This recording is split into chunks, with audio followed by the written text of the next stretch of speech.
Alright, let us decommence with the commencement and the procrastination and begin work once again on wood things. Yes, I am Daddy Warcrimes. This is Daddy Warcrimes' channel, and we are here in the workshop, and today's theme is going to be trying to account for mistakes that we made and did not notice in previous episodes. So, first things first is I'm going to get this rag, a nondescript white rag of nondescriptness.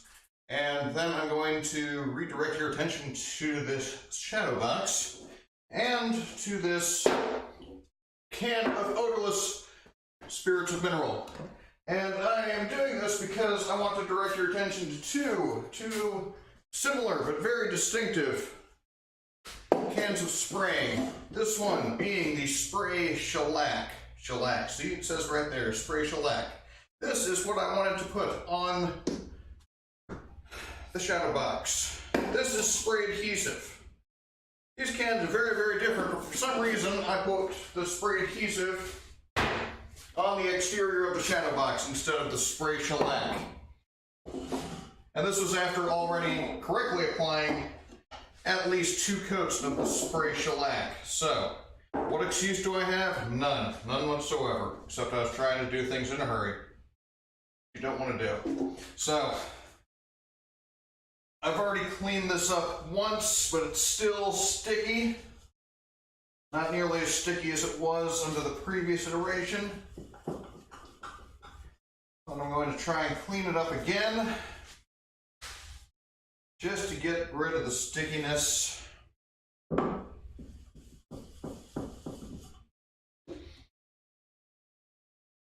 Maybe do another light sanding with that 400 grit.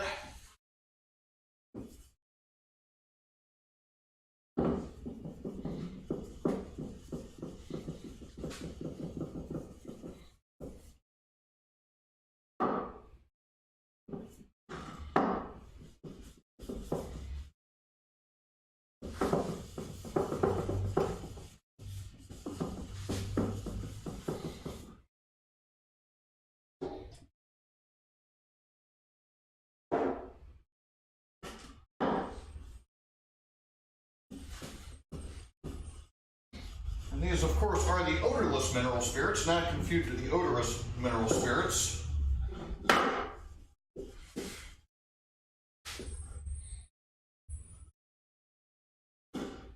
Which I don't know, they're obviously not without odor entirely, because I can smell them. But perhaps they have less odor. This may be one of the great spiritual mysteries.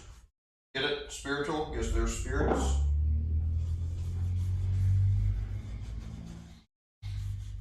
And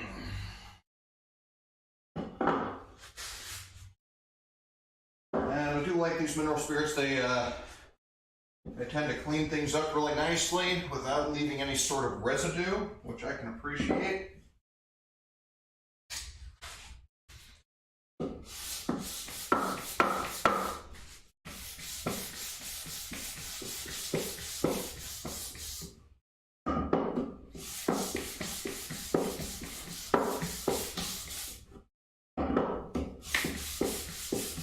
And I know I am taking off some of the shellac here,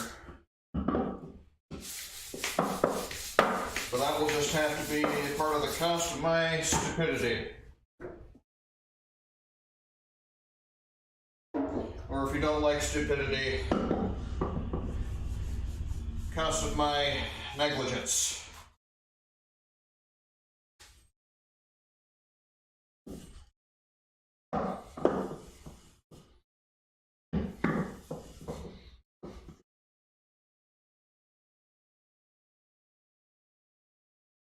Alright, so that's mistake number 1.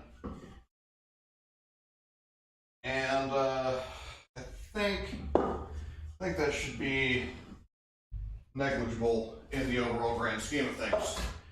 So hopefully that will not permanently detract from the final product of the shadow box. All right, next mistake. is actually the project we were working on last week, which is, does it go, does it go this way? I'm thinking this way.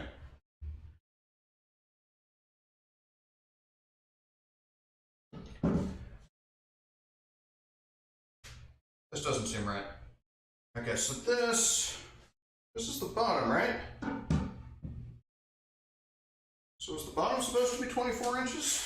I don't know. Where's my tape measure? Tape measure. There we go. This is our favorite game. Find the tape measure. And we've got 26 inches. So this is the bottom. Which means I should have done the pins here and the tails on the vertical piece, because that would have made sense. I did not do that. So I did not make sense.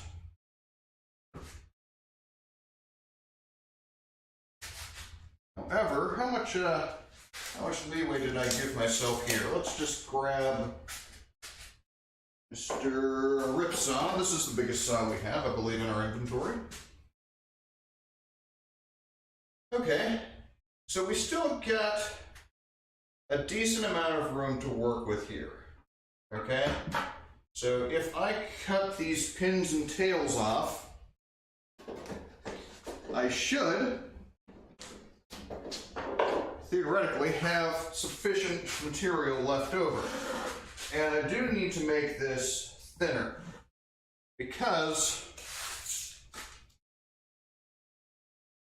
the backing we have right here, this is only 24 inches. So if I stick this right here, we've got a 2-inch gap. And that's not going to be very helpful for us. So here's what I'm thinking. Step one, cut these tails off, start over, cut these pins off each side.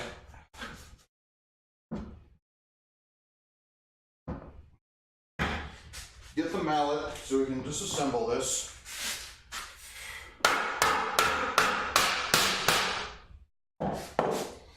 And yeah, a lot of the work we did last stream is pretty much going to be for naught. But we shall persevere all the same, all right? Not everything goes as planned, but then again, plans are kind of silly ideas anyway. This is not the square I was looking for. All right, so it's approximately 86 degrees today here in northern Alabama. Means it's kind of warm in the shop. I don't know how you guys are. Maybe you're warm. Maybe you're not. Maybe you're in the southern hemisphere where it's kind of winterish.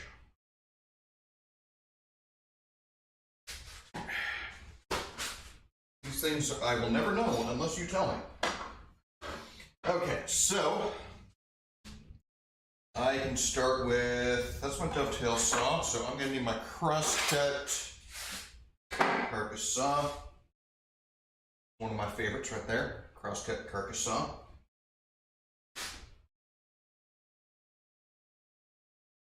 And I want a grand total of 24 inches. Okay, let's length this up. Oh, nose is itching. I think my mustache might be running wild, which it sometimes does.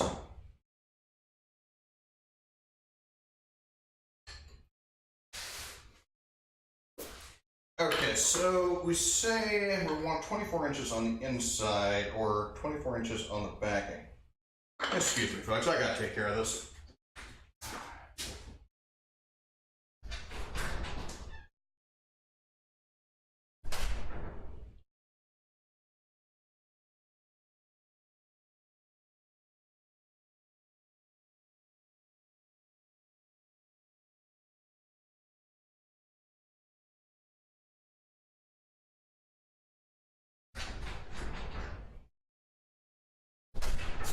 that would have annoyed me for the rest of the day. Just got 2 errant hairs just kind of poking up on my nose. And so this is 24 inches. And I think we're going to want maybe, give me a ruler.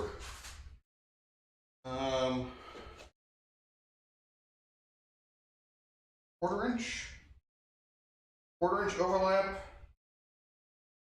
Let's just go ahead and plan for a 1/4 inch. So that's going to be 1/4 inch on each side is going to be 1/2 inch. So 23.5 inches. All right.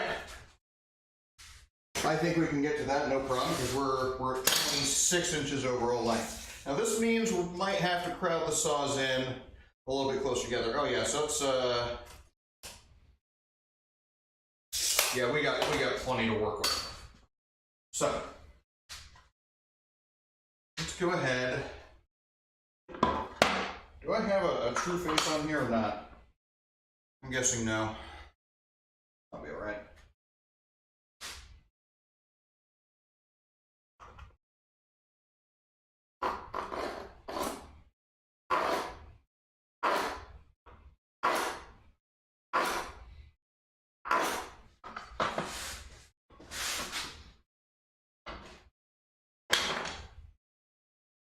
Then we'll score down this edge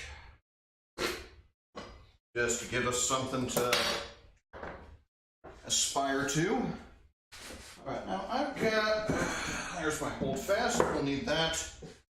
And you will stay put. Grab my chisel and chisel. I have to break my chisel holder that I spent so much time on. No, I didn't. I threw that together in a couple of minutes. It's not going to win any prizes whatsoever.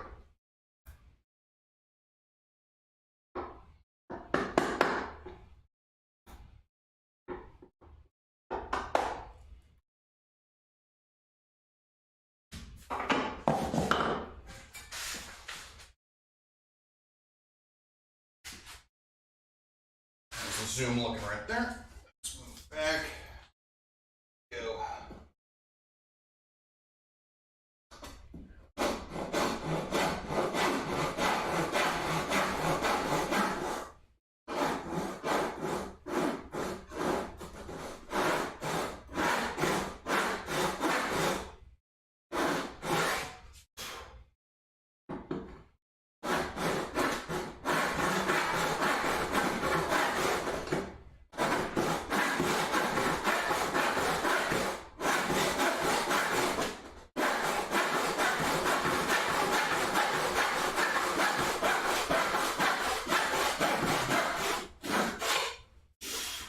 And maybe, just maybe, next time we can cut dovetails properly. Maybe I can get 3 tails in there like I had originally intended.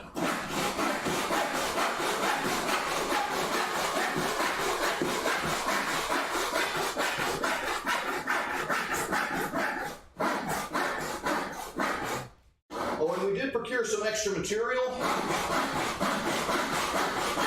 So now I can do the top of this box too. So that'll be helpful.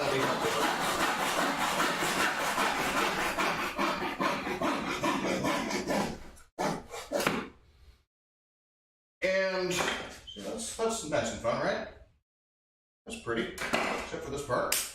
Just weak that way. All right. Yeah, it is getting a bit more. Let's open up this garage door here.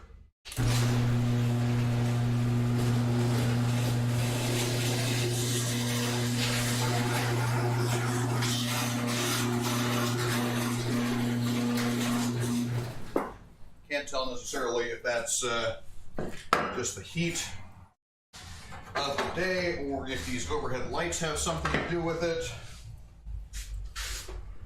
Or maybe it's just the fact that I'm in here exerting myself, which are all possibilities and could be investigated if I had more interest, which I don't.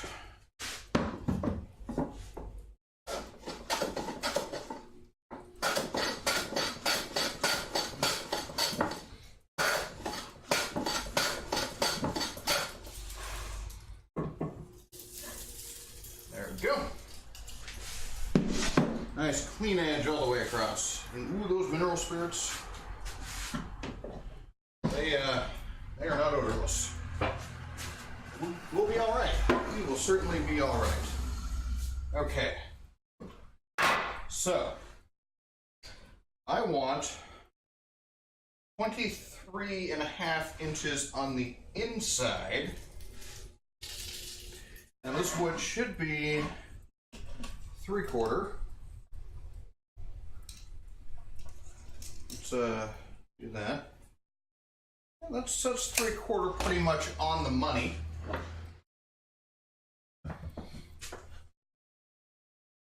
And so we'll want 3/4 on each side.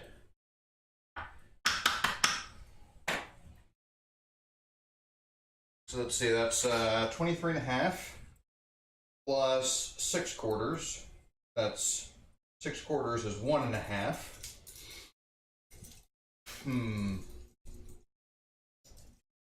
23.5 plus 1.5. Going to be 25 inches. 23.5 plus 1.5. 25. Okay. 25, which also happens to be 5 squared.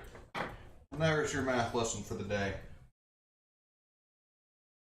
Doing quite a bit of work with squares and roots and such in my algebra class of late. And apparently that is important things to know. Alright, so 25, 25, and there it be. I want to be a UPS man. Drive around in a really cool brown van.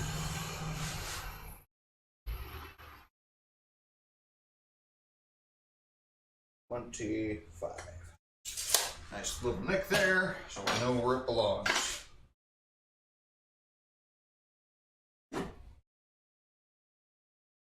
I want to be a paramedic.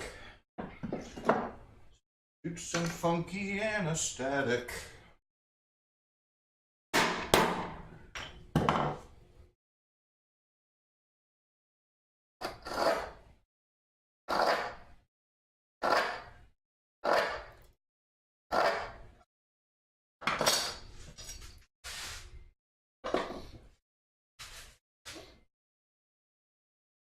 And down the side, before I forget,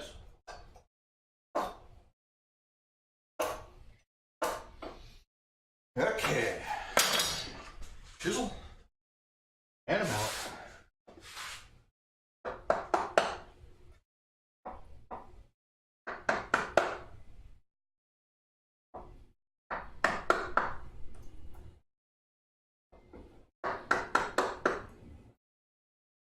And some fumes coming from the rag soaked with odorless mineral spirits.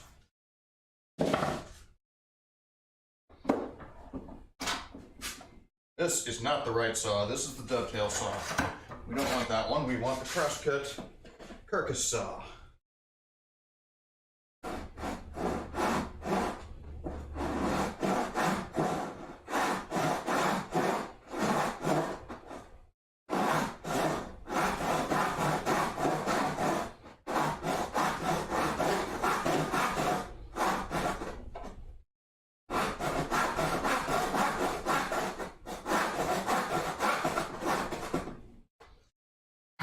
Maybe a little bit of oil on the saw plate. That might help.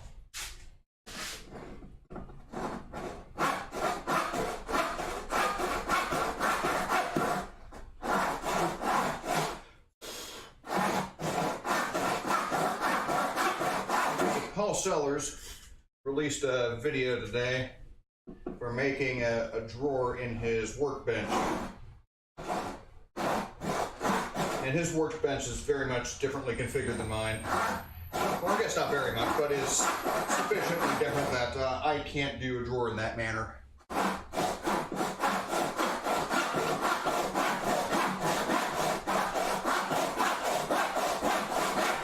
But he was using a tool called what he called a compass saw. Very similar to, say, a keyhole drywall saw. But, yeah. I don't have one of those. So I actually stopped at the local antique shop to look for one. Couldn't find one today.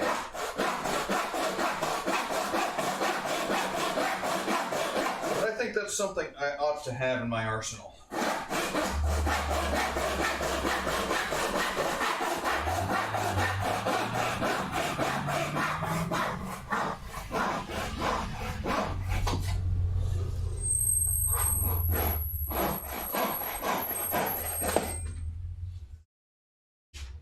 There's one way than the other. Yes, man. That's what you do. And it looks like I got a, yeah, I'm quite screwed there. So let's clean this up. Let's shoot this. And we might not be precisely 25 inches anymore, but we'll be okay.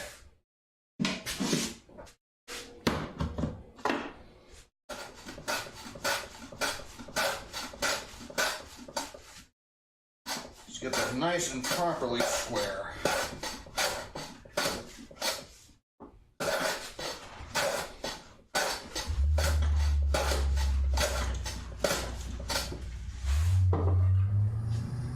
There we go. That's much gooder. All right. Then, next on the agenda, these guys. And so I'm going to need to take off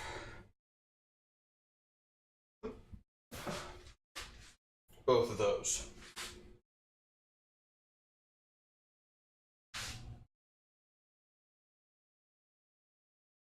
Line these up over here on the other end. And hold fast, hold fast. There you are. Yep, we are. Awesome.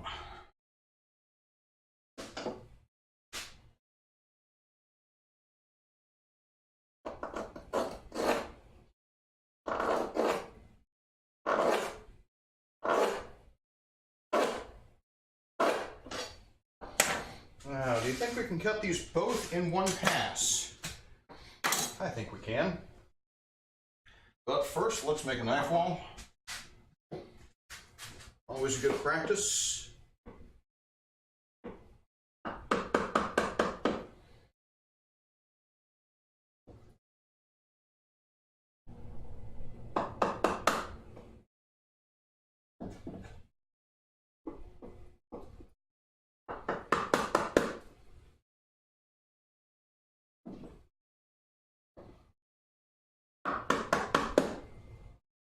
Might have taken more off. That might have given me a better knife wall. Not too late now. And this might be a little bit tricky because it's thicker, but we're going to try it all the same. Oh yeah, vertical. Don't forget the vertical.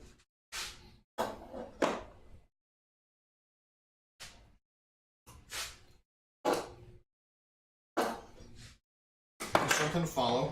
Careful, careful, those sharp and dangerous, and will poke my eye out.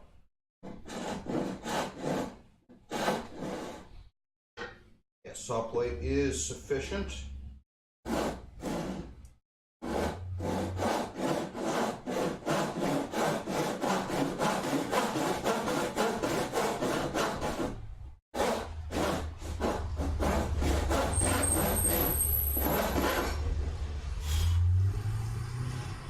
When I was doing my mallet build back there, I was trying to cut through a piece of, or cut across a piece of maple, and so it was like getting down to about here. Crosscut saw wouldn't work, and so I pulled out this guy, which is a little bit wider, or a little bit bigger saw plate. Still couldn't quite get it, so I ended up having to go to a coping saw. I didn't want to use my panel saws, which would have worked, but they have a wider curve.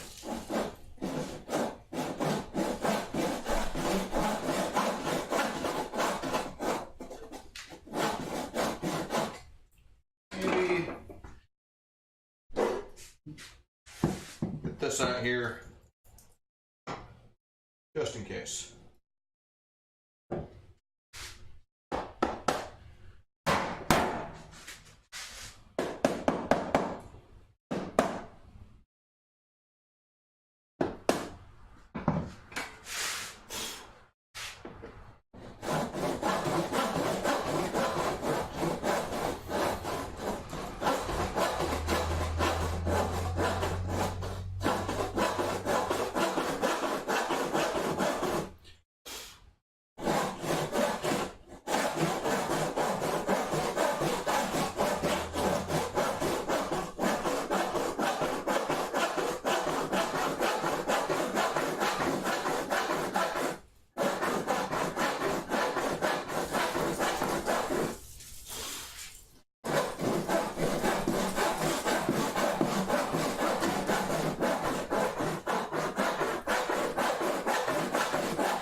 That's some work right there.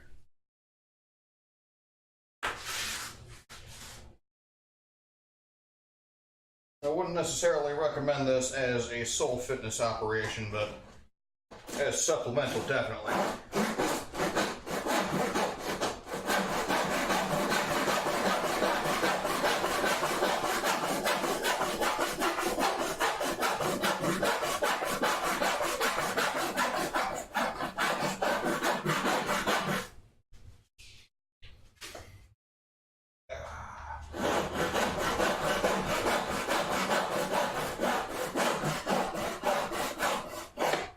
Although, if you were a full-time woodworker in this fashion, I don't think you need to do much else in the way of fitness. All right, let's go ahead, get Mr. Shooting Board back out here, see what he has to say about these ends. And if we can make them a little bit more square.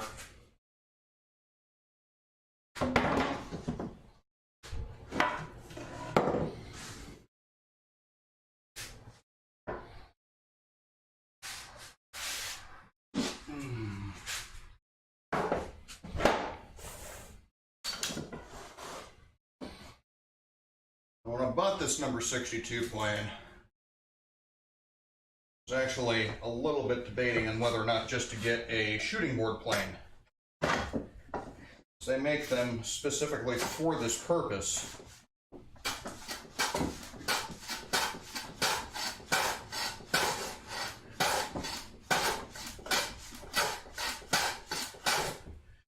But I bought this one for the sake of versatility.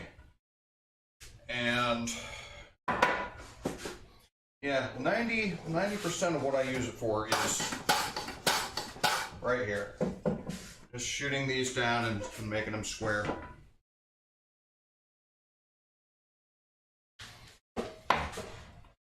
Which you honestly don't see that often when it comes to like milling and whatnot. Guess people trust their saws at sawing more than I do.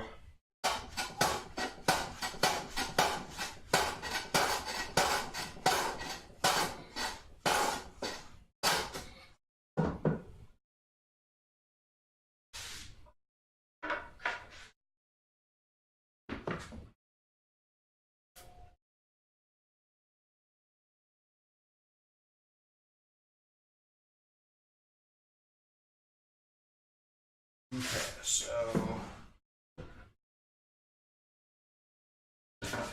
this one's a little bit longer.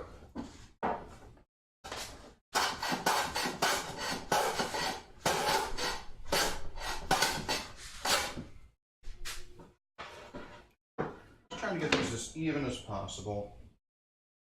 And you can definitely feel the overlap. So it's actually comparing with just the touch of your fingers, you can feel like right under the lip there. Even if it's just like a thousandth of an inch.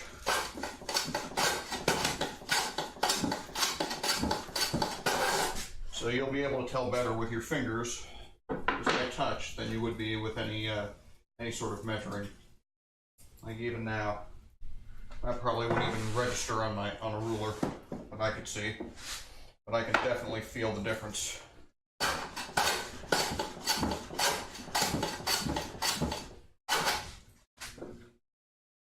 Don't want to keep your fingers in there either. That would be a bad day.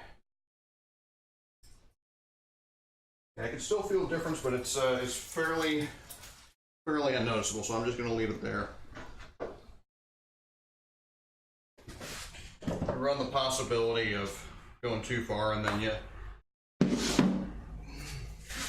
start fiddling back and forth from one board to the next, and pretty soon you've taken off 3 inches, and that's no good for anybody. All right, so this is my pin board. Pins, not tails. Tails are not going on here.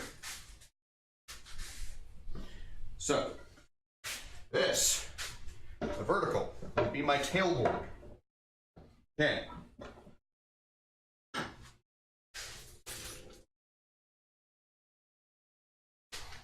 Let's see, zoom. Zoom. I want to do a zoom. I want 1, 2, 3, 4. Okay, need a little bit wider there. So 1, 2, 3, 4.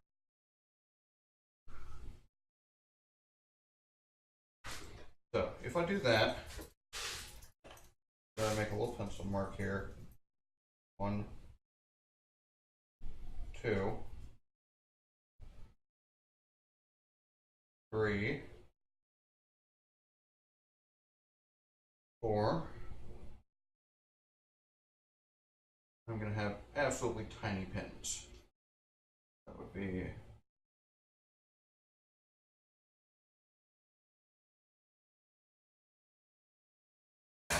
okay. Let's think this through a little bit. Okay. I want to have 3 tails, right? 3 tails. So I want to have a tail, say, here. That's my half pin. So come in there, and come in here. It's a half pin. And then so I'm going to have a tail here and a tail here. And so then I want to have maybe there and there.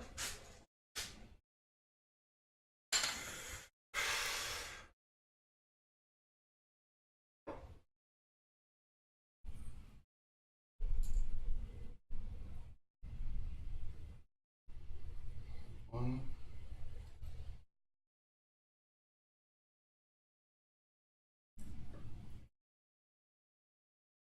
So let's see. Tape measurement. Maybe that'll help. This is 5.5 inches.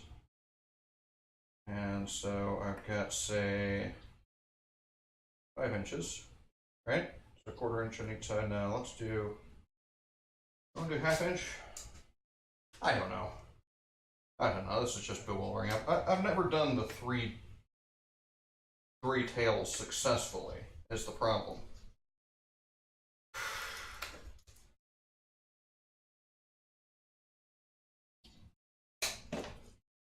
I think what I need is actually another set of calipers. But let's go ahead and we'll start. What will we start with? I'm going to start with 3/8 measurement. There we go. Huh? There's my 1/2 pin. Okay, good, good. We're getting somewhere. And so I want 1, 2.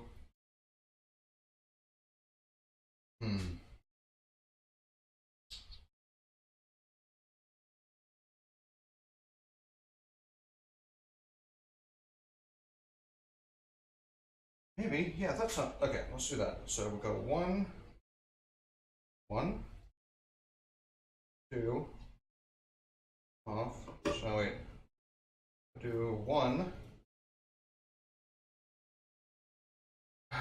then 2. And from here we'll do 1, and then 2. Okay. That'll give me a tail here, tail here, tail here, and that'll be a pin. That'll be a pin. We have pins, right? Right. Okay, let's go ahead and mark these. Right. Is that a good mark?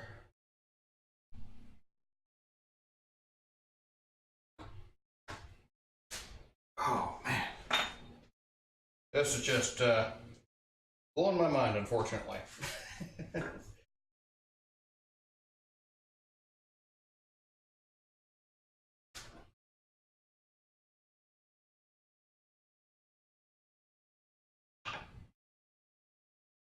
Okay, let's also get a pencil that we can actually put a semi-fine line on here.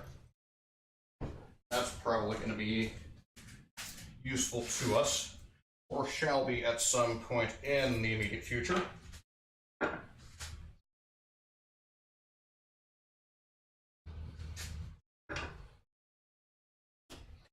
And again, these are just going to be rough guiding lines, so they're not too critical of measurements.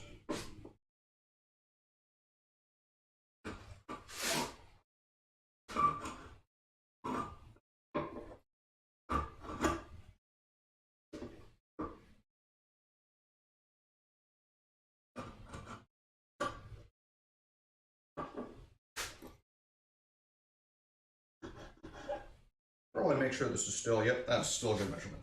All right. I'm also going to need my angles.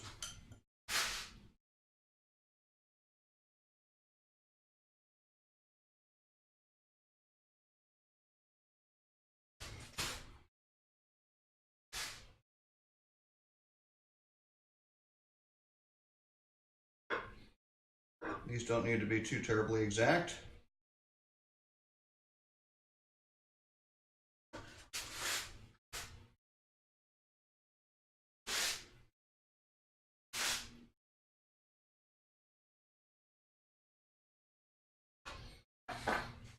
All right, so this is mark the waist, always mark the waist, because you can mess up no matter how good you think you are. Maybe if we bring it around. Nope, it's too dark to see X's and such. I really need a light back here. But I am going to align this so that I've got my lines, my cut lines, vertical. Right? We'll start with the saw a little bit at an angle so it's perpendicular to the work surface. And then bring it so the saw is vertical.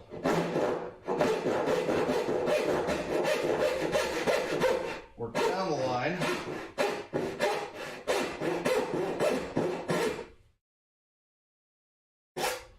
There we go.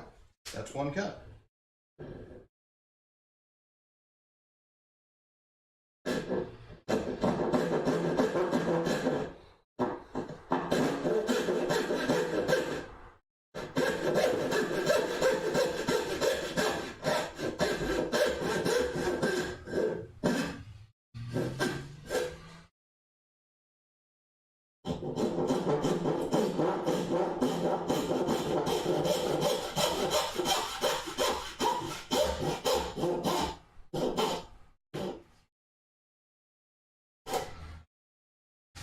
day, James Wright did a video. If you're not familiar with James Wright, he's very, very good YouTube woodwork video creator, whatnot, hand tool guy. Knows a decent amount of stuff and puts out pretty decent content, so I do like him and recommend him if you're wanting to learn stuff. But he did a video comparing a dovetail jig for hand-sawn dovetails, of course, to just kind of eyeballing it.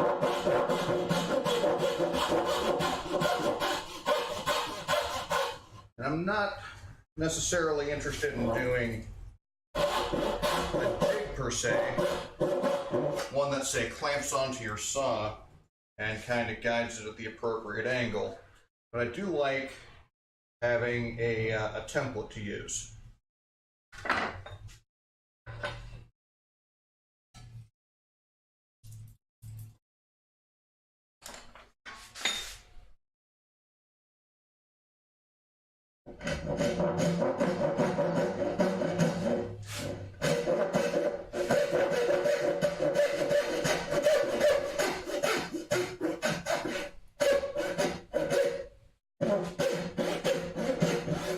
Especially with these left-handed cuts, I'm not exactly staying on the correct side of the line, but that's okay.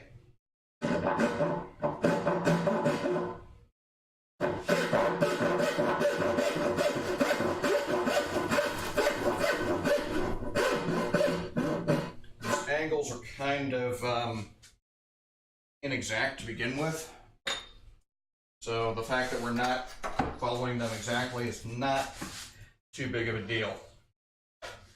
All right, let's get some waste out.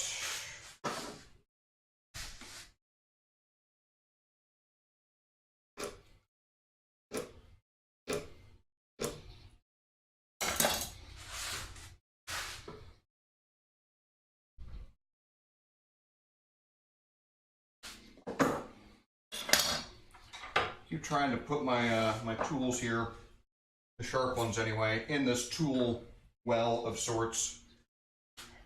Because one, it protects the blades, and two, protects my fingers.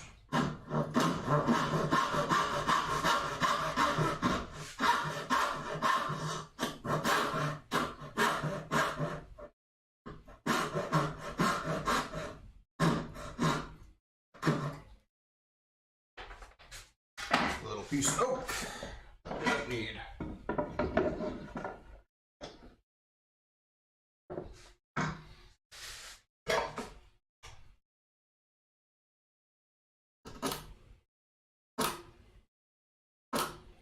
Keeping that cut a bit.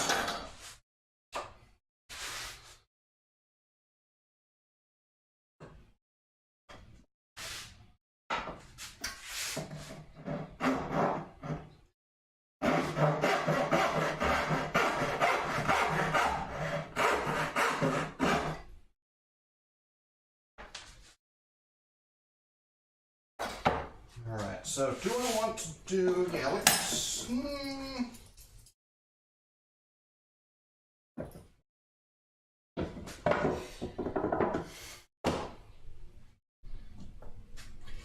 if I was looking for expediency, I would say do the other side and then do the other tailboard.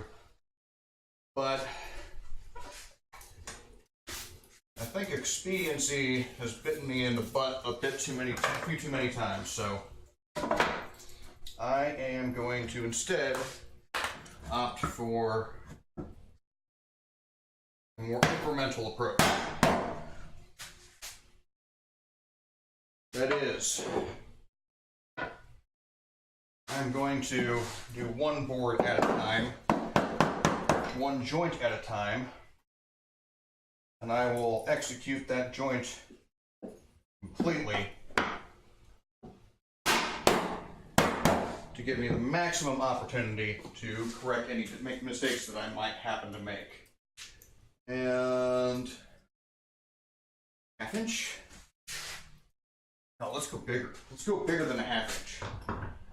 5/8.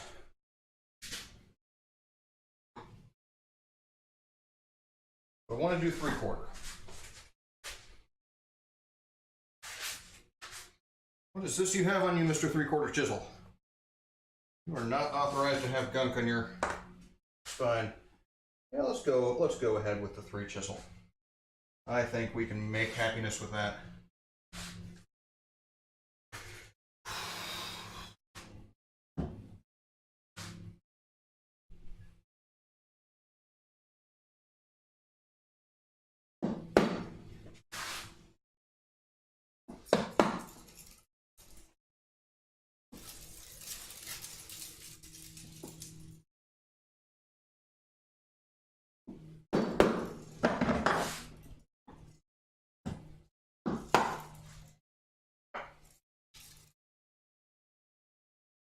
Actually, let's get about half again closer to the line. There we go.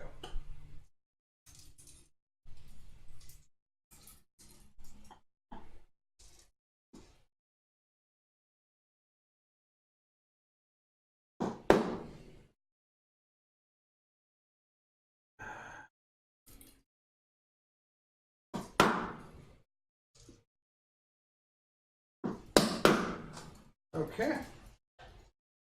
That was probably more than I should have done. Actually, maybe we can afford to zoom in here. Better picture of what's going on.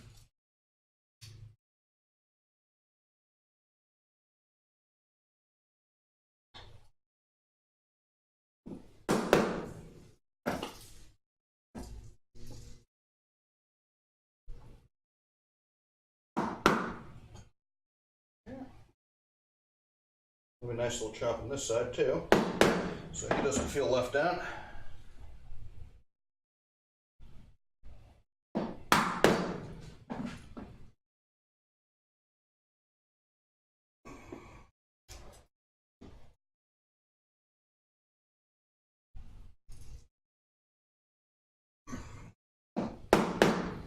Just chop and kind of take it out a little bit.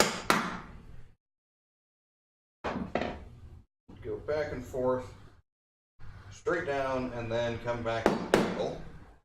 And we're about to the point where we can no longer use that 3/4, so 5/8 it is. We might have to go laterally across to get the whole thing. That's fine. Fine, we'll just take our time.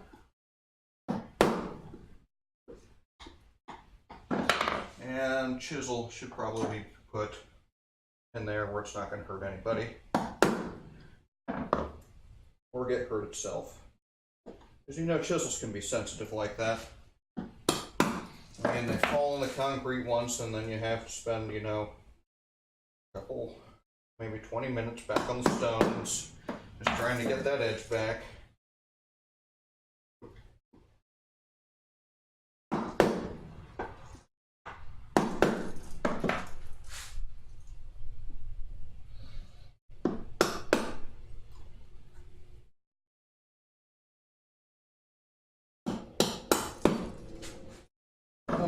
Try and go about halfway down on this side.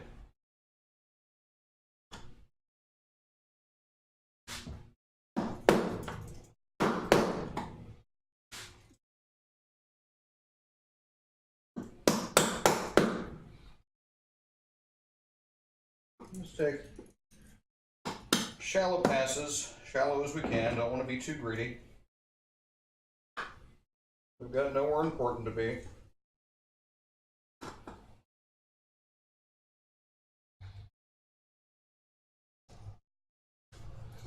Speed will come when we do more of these.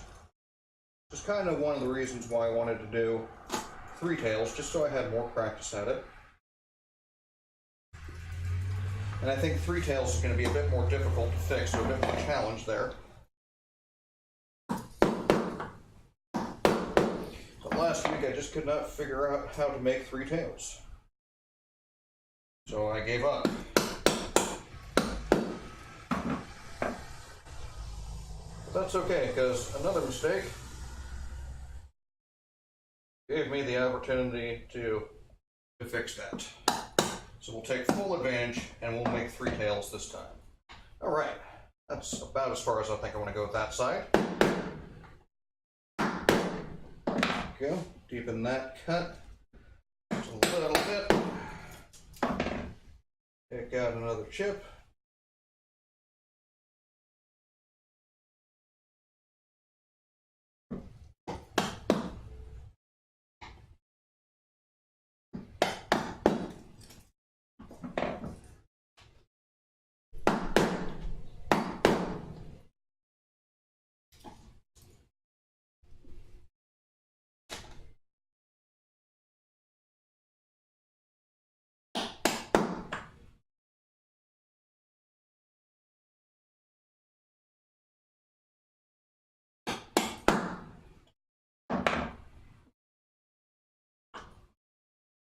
Okay, don't think we're quite there yet.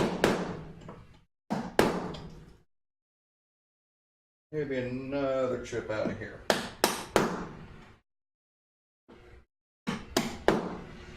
Yeah, we'll call it like that. Now we'll flip it over.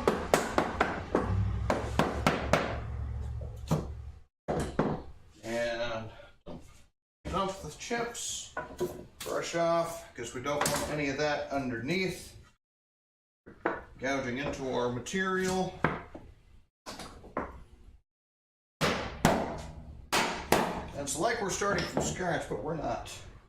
Because we know we're already approximately halfway done. So get the 3/4 back out.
Go.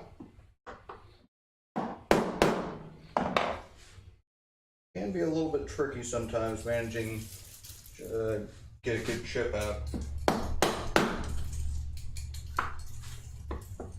But, you know, take your time. It'll go through eventually. Even if it wasn't what you originally intended. But let's move over to here because I think we're about as 3/4 out as we can over there.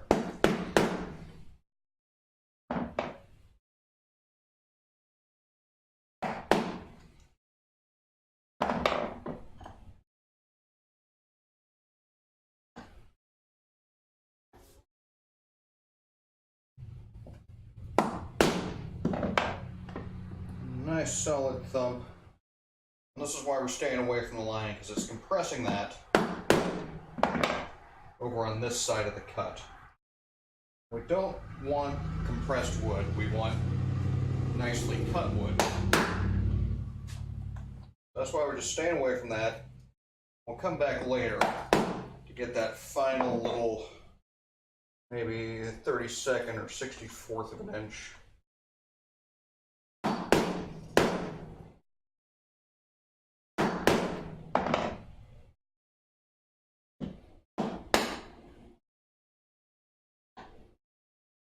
And then we'll all be happy, right?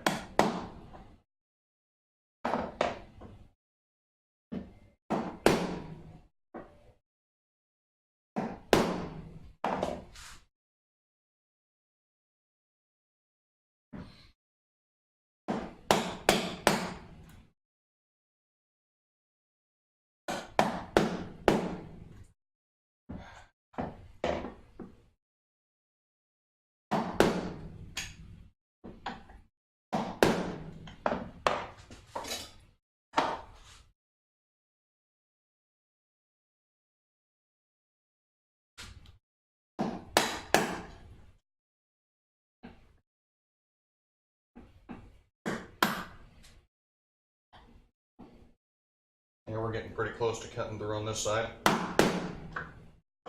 There we are. I want to be careful with this because there's a little bit of room left from the saw curve, so that does allow it to protrude a little bit, but don't want it to go much further because it can break the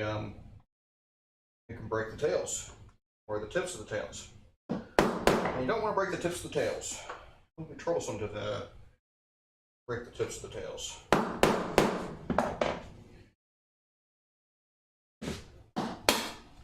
Okay. Really ought to be handling this a bit closer to the edge. But you've got these wonderful handles here, and it's just such a shame to not employ them.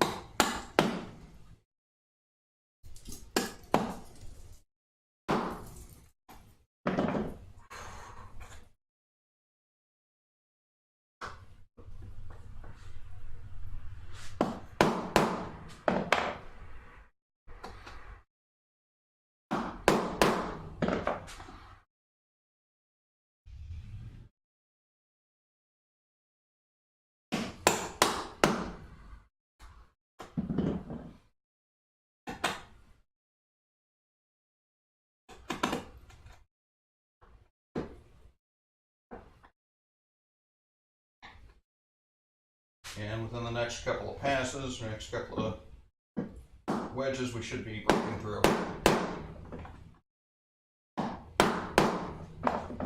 Maybe this one? Probably not, probably the next one. Because usually the angled stroke does not break through, it's usually the vertical. With that little corner, there's so little surface area that we can just push down and we don't need the hammer. Alright, so I bet you a nickel this one will go through. There we go. I cheated a little bit. I hit that harder than it needed.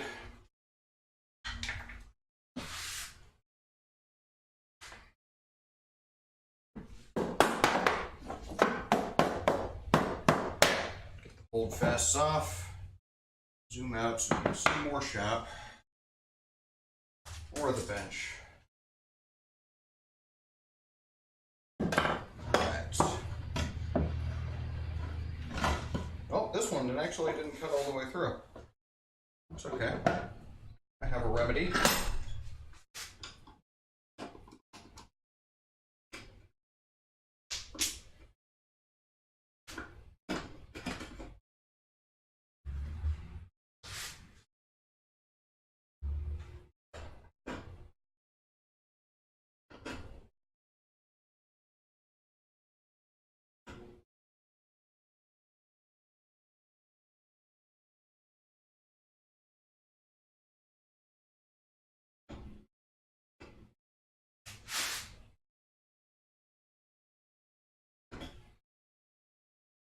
You know, I am occasionally tempted to get out a router plane and see what kind of mess I can make with that.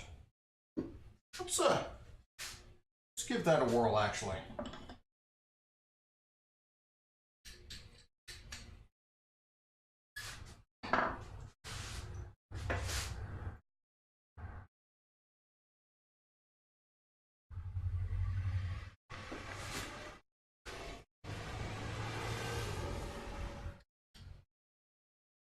Just to see what that might look like.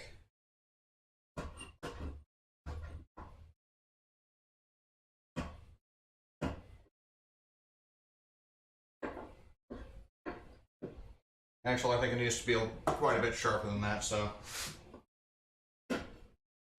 There's a reason people don't do things sometimes. A lot of times the reason is that doesn't work.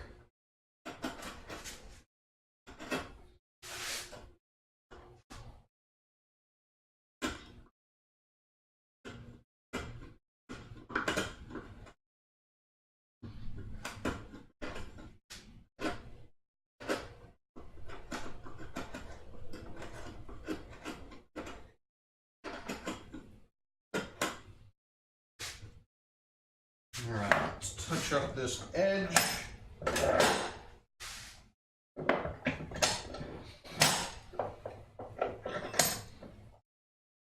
Sometimes I feel like I need a stropping song.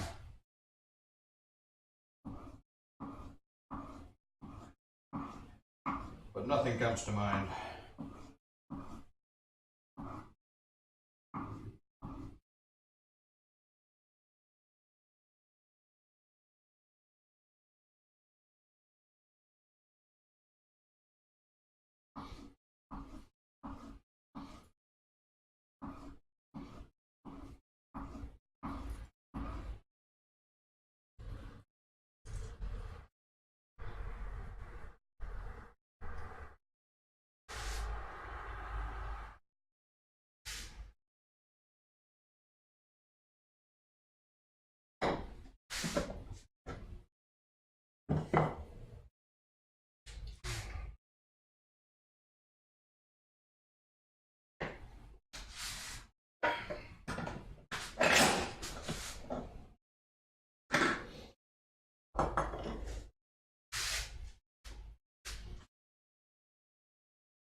And we want the inside of this joint.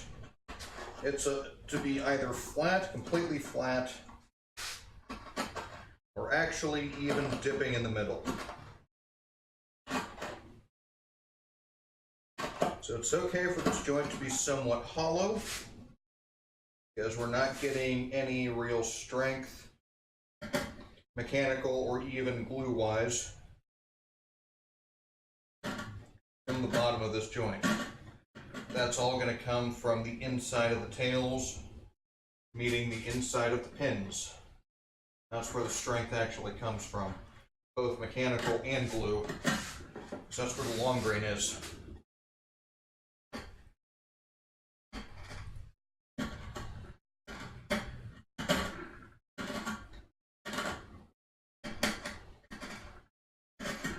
Strength of end grain glued, hardly even worth mentioning.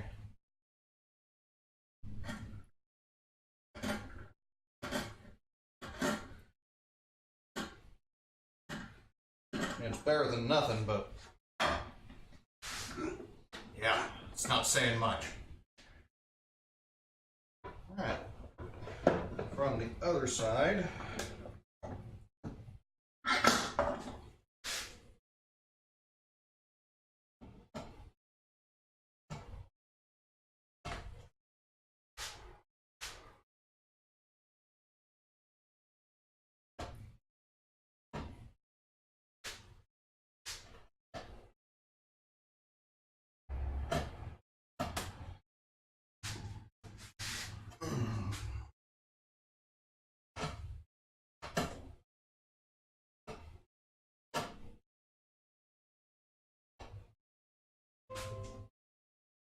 uh-oh, I heard a noise over at the machine.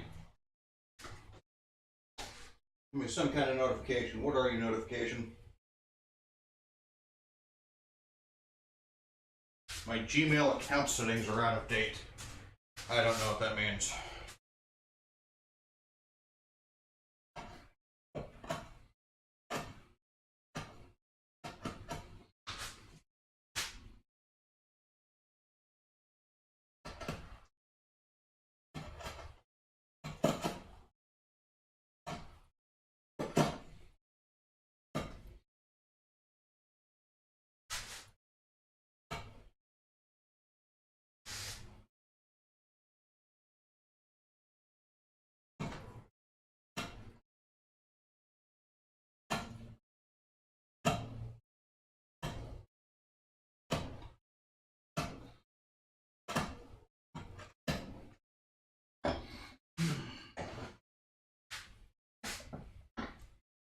So it's still got a good little bump in the middle there.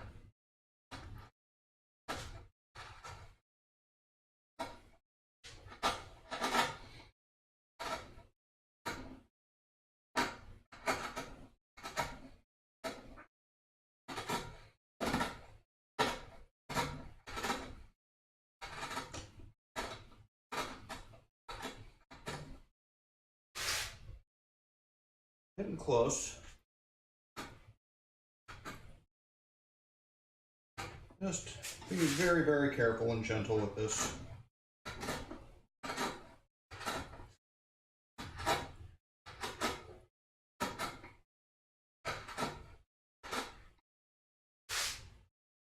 Seems maybe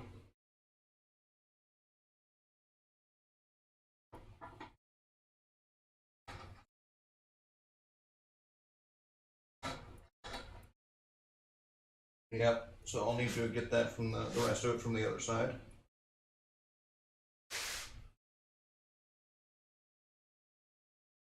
And we're just shaving down the line, kind of at a skew angle here.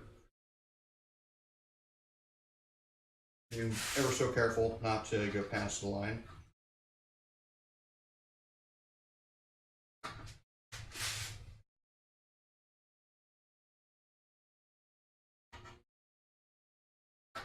It's important to keep control of the chisel, which is one why you want a sharp chisel.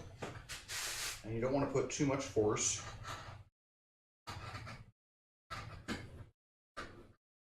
So if you're not cutting like this, well, you don't want to like jam into it.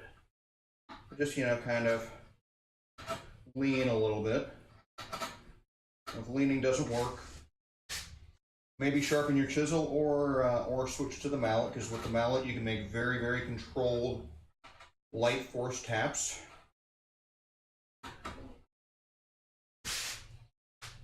Let's say this. Just take a fraction of an inch at a time. Yes, you can hit hard with a hammer, but with a mallet. You can also make very, very controlled cuts, very, very controlled strikes. So take advantage of that when you can. But for this, I've got a sharp enough chisel. I've got enough control.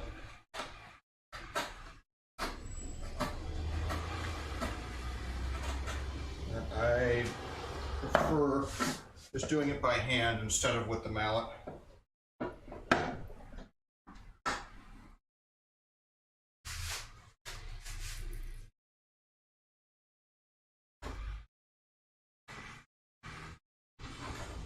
But pay attention to what the wood's doing, pay attention to what the chisel's doing. And don't let it get away from you.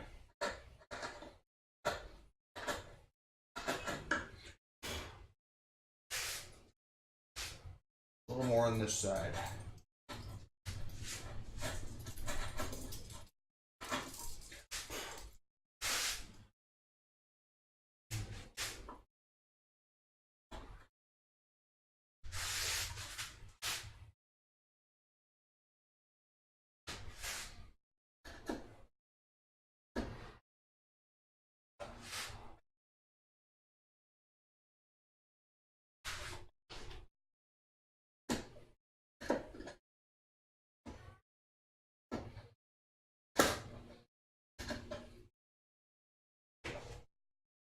Make sure this gets all the way down to the line, all the way across.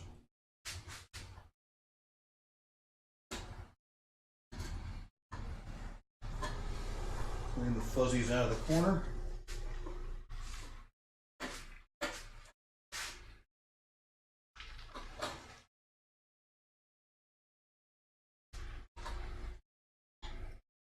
I think one of my neighbors might be lost a little bit.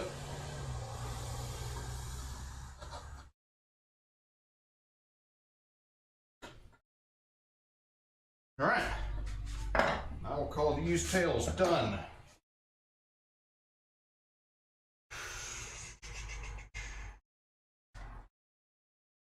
I can't remember which side was my front. I think that one.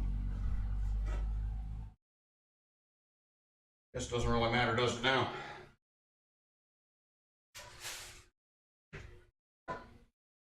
All right, so this is my tailboard. I'm going to start with A, right? So that's A. Just go ahead and redo these. So that's going to be A.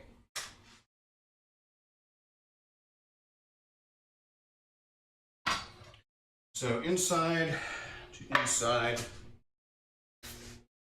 and we'll make happy joints, happy joinery.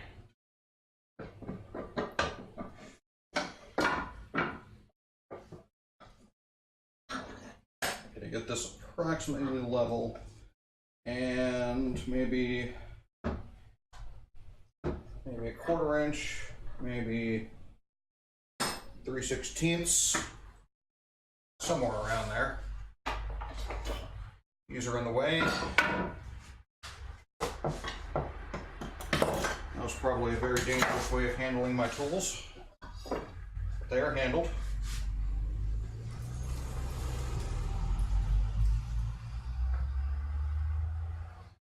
And line that up.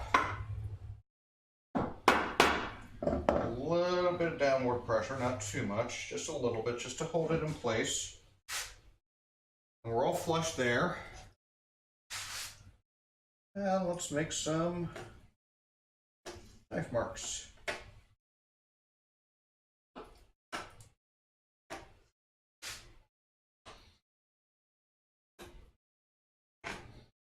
We're almost trying to reach under these tail pieces.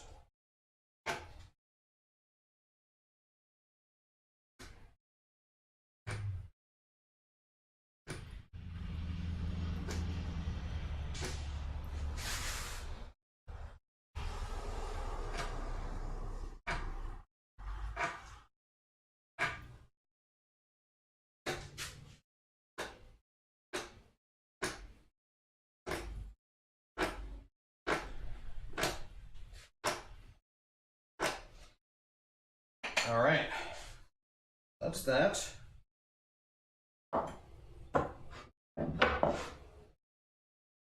We'll darken in knife lines.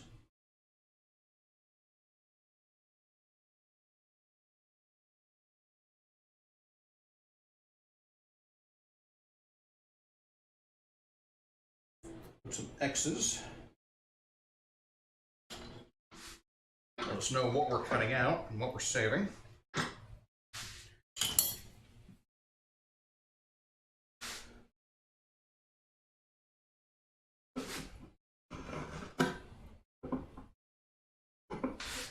And I'm just going to go ahead and make this line all the way around, or at least on both sides. Don't need anything on the edge because the edges we're keeping, right? Right.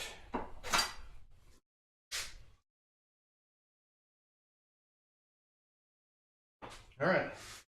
So we're going to go on the outside of the lines. Oh yeah, let's do this too. Let's make vertical lines. Huh? Finish me outside, how about that?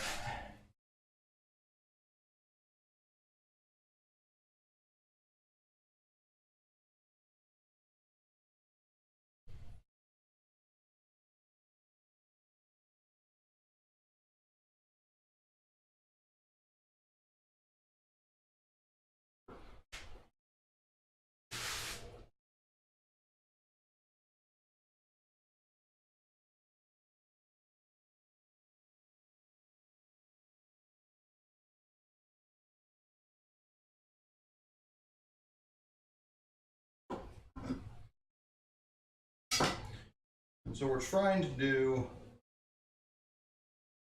as much as possible the bevel towards the waist. So that would be the flat side towards the pins.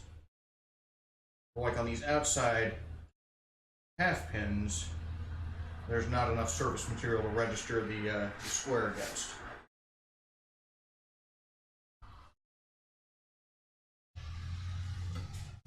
All right, let's try and see these lines. which is probably not going to be all that easy.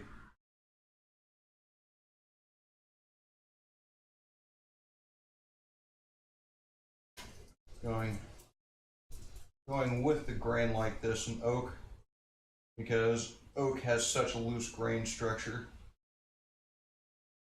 That means we can't see the lines we cut all that well.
And as always, endeavoring to cut only on the waist side of the line.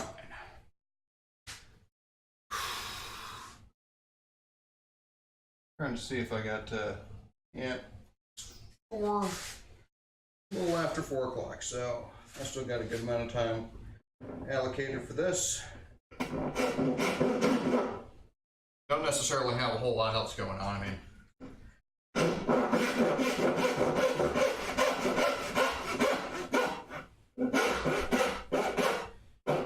Got some history homework. Got 2 chapters to go through by tomorrow, so I'm okay there. But I do want to get started a little earlier if I can.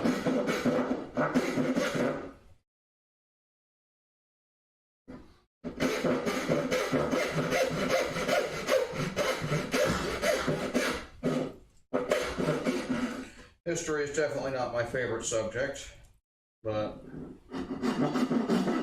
it is necessary for this degree plan.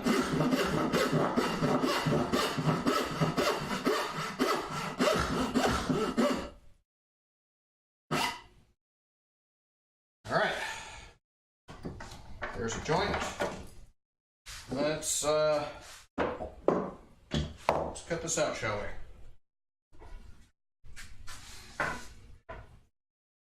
So again, we're doing just one at a time. We've done the pins. Now we're doing the tails.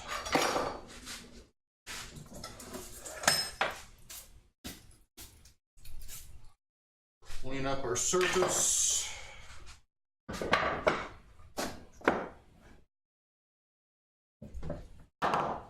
Boy. Okay, so because of the angle of these, I'm not sure if we're going to be able to illustrate, but and I'm not even really talking to anybody, just myself. So, because we've got this angle going down there and that angle going down there, we want the narrow end of the trapezoid kind of pointing up. And this way, we're not accidentally, as we're going through, chiseling into the pins themselves. Hope that makes sense. Makes sense to me, anyway.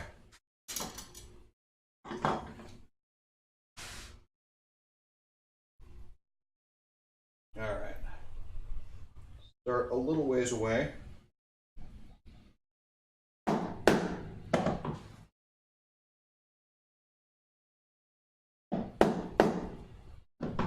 we go.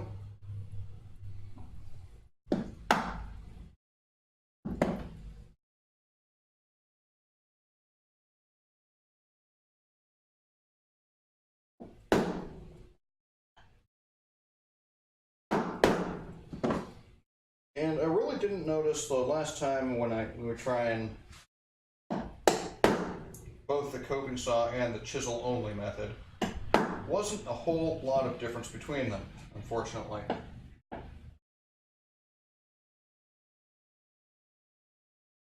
So I'm just going to go with this method for now. Honestly, I don't like using the coping saw.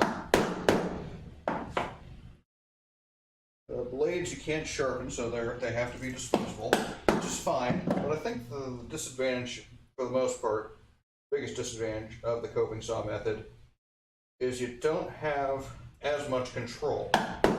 So you're in danger of slipping and cutting your workpiece in a manner that you did not intend.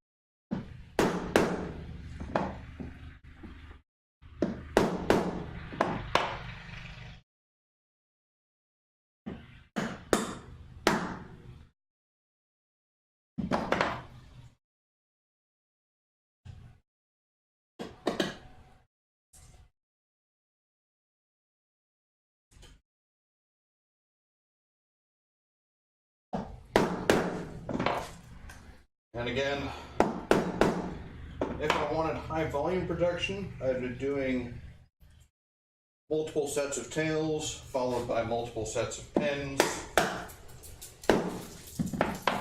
and have them all lined up at the same time, just to go as quick as possible. But I am simply not that confident in my abilities, so I'm doing one joint at a time, just to avoid any potential for mistakes, or at least some of the potential for mistakes.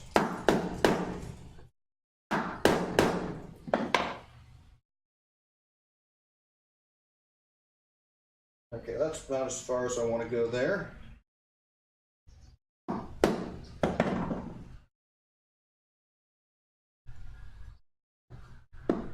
It's probably a little closer to the line than I had intended.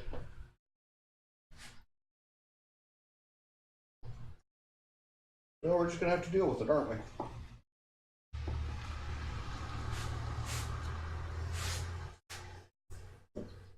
I mean, I could back up and make another cut, but that's work I don't want to do. Or maybe it is, because it seems that I've already done it.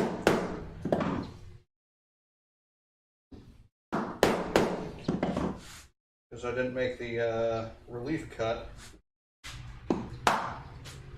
far enough away, so that's just becoming my new vertical. That'll be fine. We'll make do, as we always do. I should probably just pull it closer to the edge. That'll be helpful. Give me more control over things.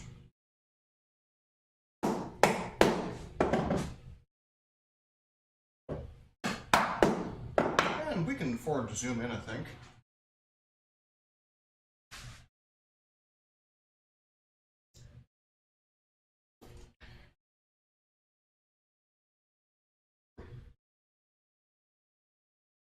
Again, the next part, or I guess not again, I don't think I have mentioned this. The next part, after we cut these all halfway, is going to be the tricky part, because we're having to kind of chop those at an angle,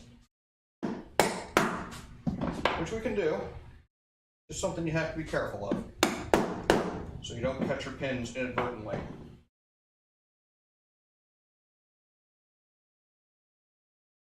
It's not been a problem for me as of yet, but could easily be.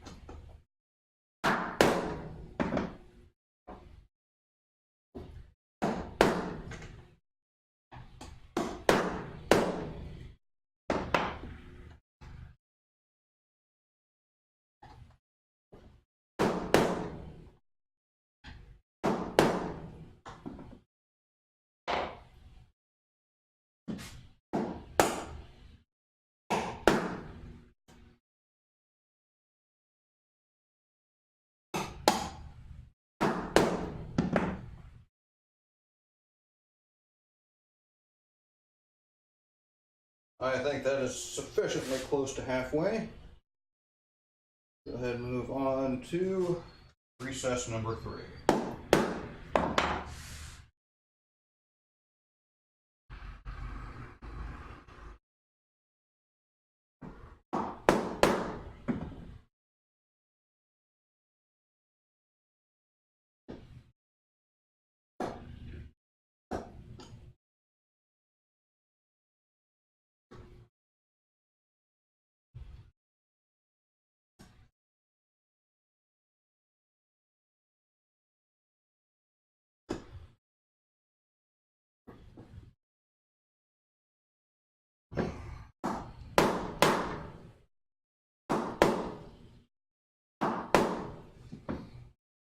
Move a little further away.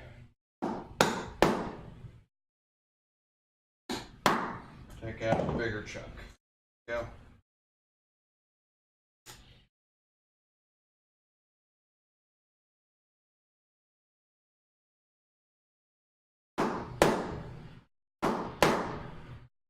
There's always this tendency to get kind of flaky down at the bottom. Let's go back to our strop, touch the edge a little bit. Let's go this direction.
Kind of bottoming out there, so that's a good indication that it's as far as we can go. When it starts bouncing, if it's bouncing, you're not cutting.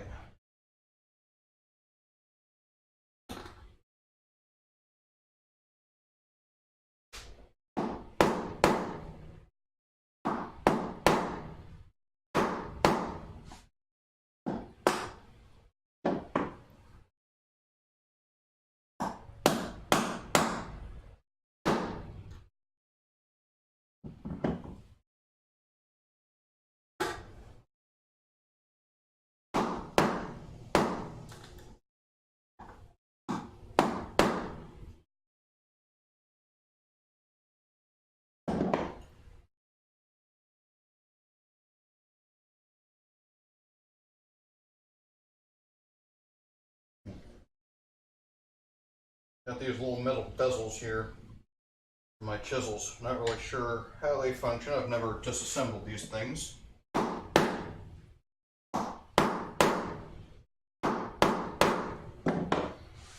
I'm presuming that chisels themselves, the shanks are kind of just press fit into there, into the handles.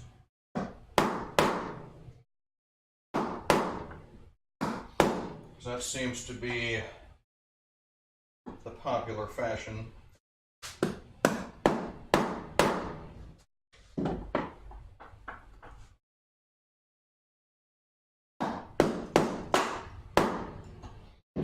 have got the chisels with I don't even know how to what the term is.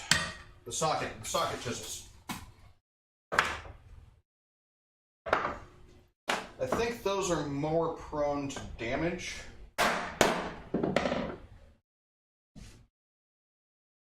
So that might be why they are less popular or less prevalent.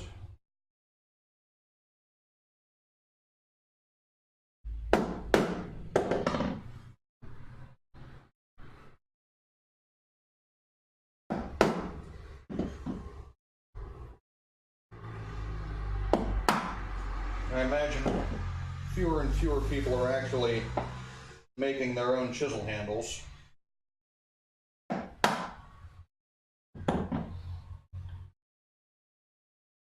Which I think might be one of the distinct advantages, is it's easier to make the handles. By hand, anyway. Of course, if you have a giant machine shop, I don't think it makes that much of a difference. Because everything's being cut off of a template on a router lathe.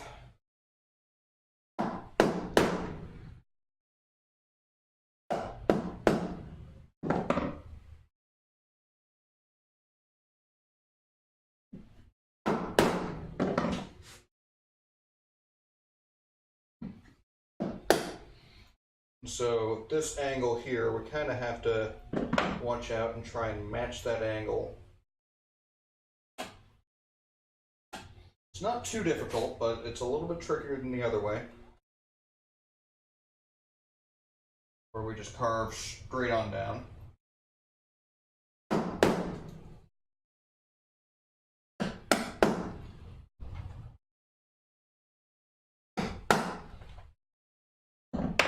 It's definitely not the end of the world if I accidentally cut into the inside of the pins. I mean, after all, that's the inside of a joint. No one's going to see it. But it does make the joint just that much weaker. So we avoid it when we can.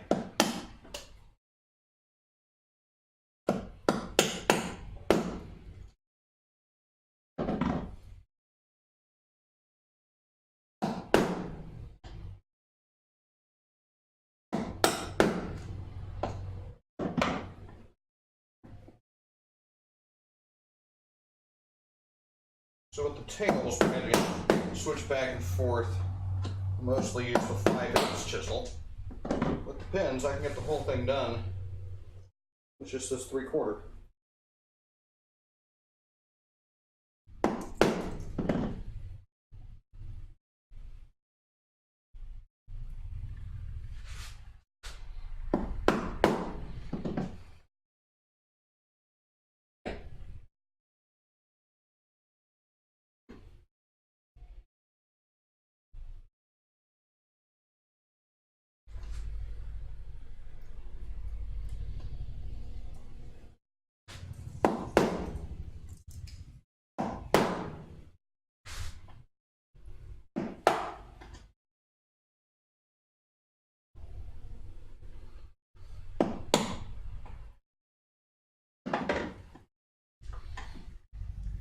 These saw curves do give you a bit of leeway too, so take advantage of them.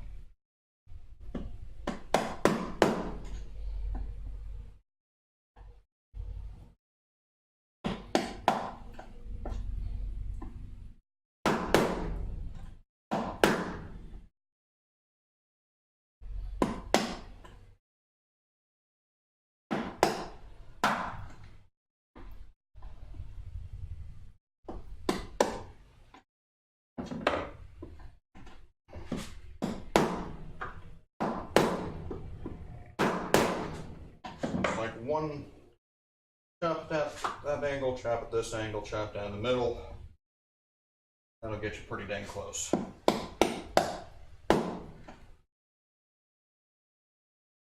And I'm going to start kind of vertically and then pull down as I'm cutting. And that initial vertical positioning is going to give me a lot more support as I'm starting the cut. And it's just kind of directing the force towards one corner and kind of rocking it over.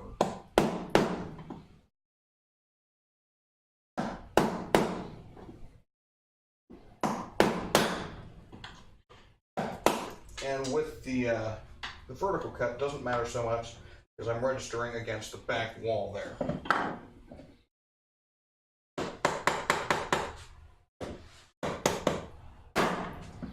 All right. What am I making? I'm making a sawtill. And who am I talking to? I'm talking to Hiron-san. Or Hiron-san, not really sure. Sawtill, if you're not familiar, is a device or a, that's not a device, it's a container for saws. So, I don't believe I've seen you here before, so let me introduce you to a little bit of the shop. So this is my tool wall here. So this is a French cleat system, and things just kind of hang on the French cleats. And so the sawtill is going to be a box that's going to hang on the French cleats. I can put my saws in it. That's the plan anyway. I've not done this before, so we'll be surprised together. But welcome to the shop. Not sure how long you've been there. Now these are just dovetails for the corner joints. I'm kind of making this up as I go. I had a little bit of a tentative plan, but that flew out the window when I realized it actually didn't fit the pieces of wood I had cut. So I had to start over on the joinery. I already had 2 sets of dovetails cut, and the tail piece was a bit too long. And if you have any confusion about this joinery, I do tend to talk to myself, so I know what I'm talking about. If you don't, feel free to interrupt me and ask questions.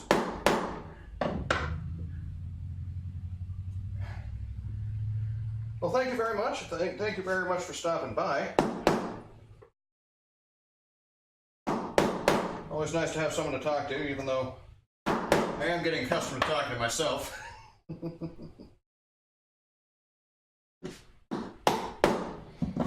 I'm not sure how I have this many followers, because I rarely have very many people on stream unless I get raided on weird holidays.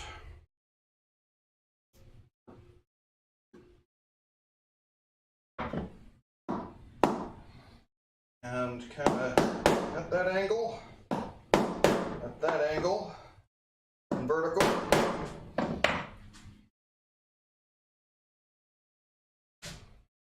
And rotate it the other way. There we go. And chips fly out.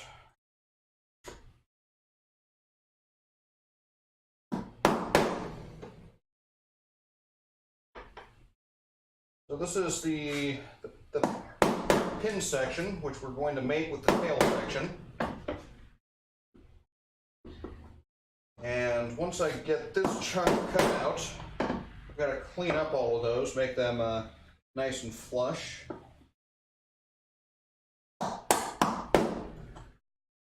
Or just staying away from the final line.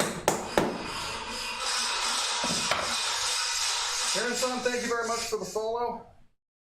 I've got a bunch of noise in my shop, so let me turn this volume down. I don't think I need that.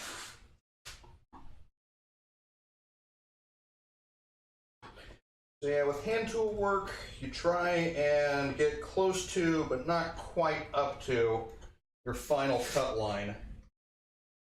And because if you start at your final cut line, it's going to compress the wood, and you're going to go over your line, and it's just not going to be pretty. So you sort of sneak up on things. That and the lack of actual electrical power makes it go a bit slower than with power tools. But it's also 10 times as fun and significantly less expensive. Nayaku. Thank you very much for the follow. Welcome to the shop. I hope I didn't completely butcher your name.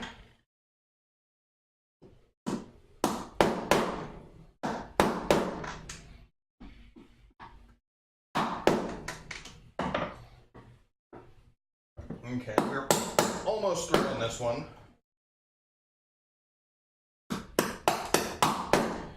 This is where I need to actually start being careful because get too excited, you can mess up my cuts. This is Gil. What are we making here?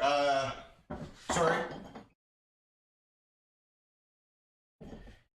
We are making a sawtill. It's a container that on the wall, so it's kind of a box shelf sort of thing on the wall for us to hang our saws in. And behind me I've got my tool rack on, it's a French cleat system, so I can move my tools about, and we're through. Alright, so that's the end of that. We'll get it up vertically in our vise. Move the camera so we can all see what's going on.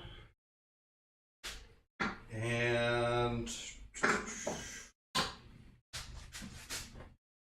just start cutting away the material that's left over until it's flat across and we are down to the final depth line. So the final depth line, we used this guy here as a marking gauge. And it's actually set to the exact thickness of this board. And we mark the line across there. And that's where we know where to stop cutting.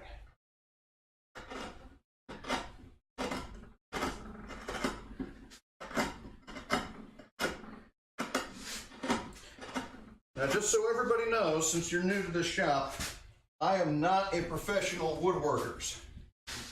And who do we got here? We've got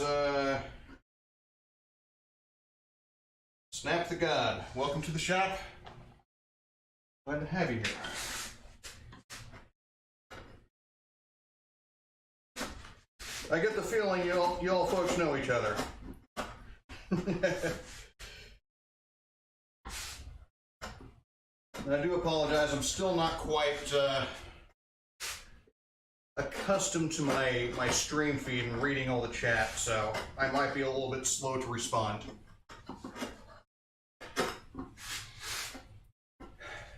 And with these, we don't necessarily need them to be flat. We can go actually beyond flat, so it can be lower in the middle than it is on the outside. But it needs to be at least parallel to the outside lines. Otherwise, the joint doesn't fit.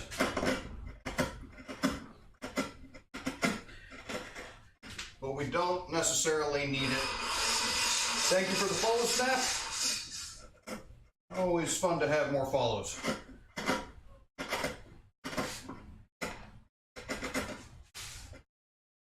So we don't need it to be completely flat across, and because we're not gaining any real strength from the joint on the bottom of it.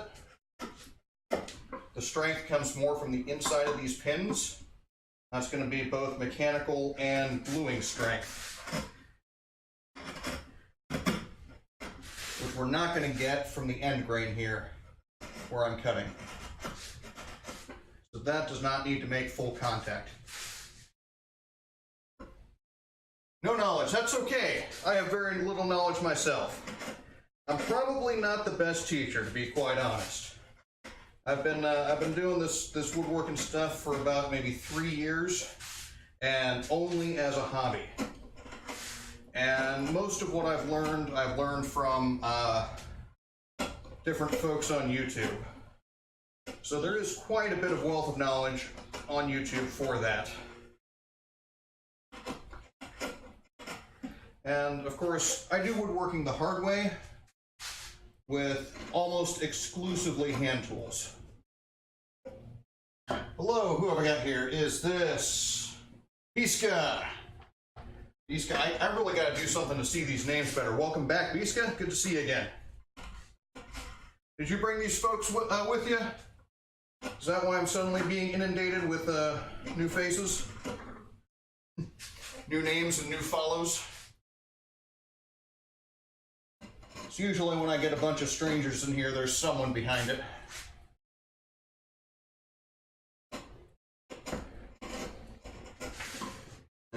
So, Biscuit, you might not... Great Mustachio, I have seen your name all over the place. Everybody likes to host you. Thank you very much for the follow.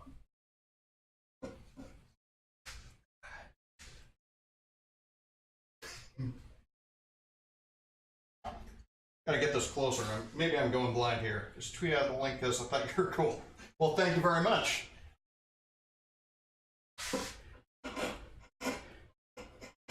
You evidently have more loyal Twitter followers than I. It wasn't you. You can't prove it.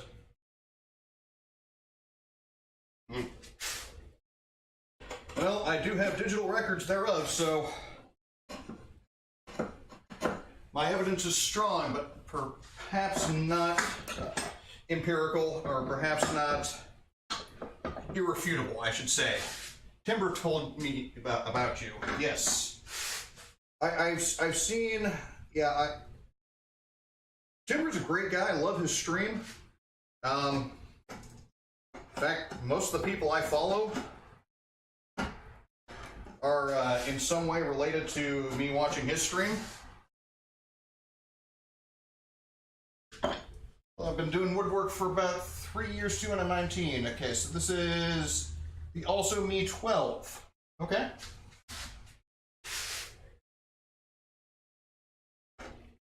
Have you gotten any proper training, Also Me? Or are you doing something like me where you just kind of watch people on the internet and try and figure it out yourself?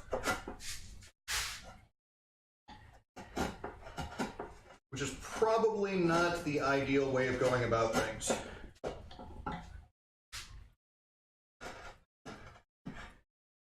Which might be evident by the skill. The wood species, this is red oak. Because I wanted something a bit more durable than poplar. And I didn't want to go to the lumber yard again. So I just went down to the Home Depot. I'm not a big fan of red oak, to be quite honest. But it's readily available. So here we are.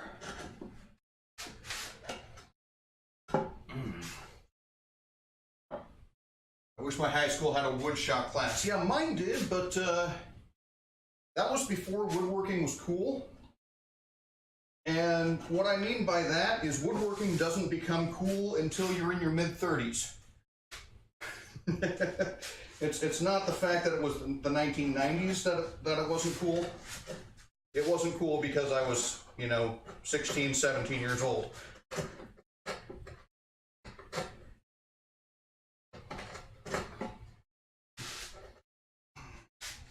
All right, that's pretty close.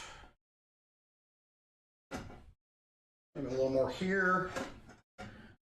Gonna check with the edge of my chisel for flatness.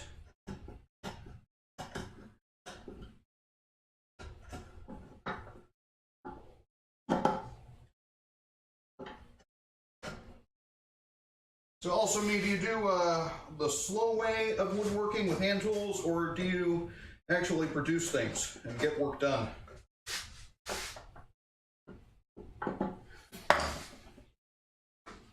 YouTube and a little from my dad and friend's grandpa. Okay.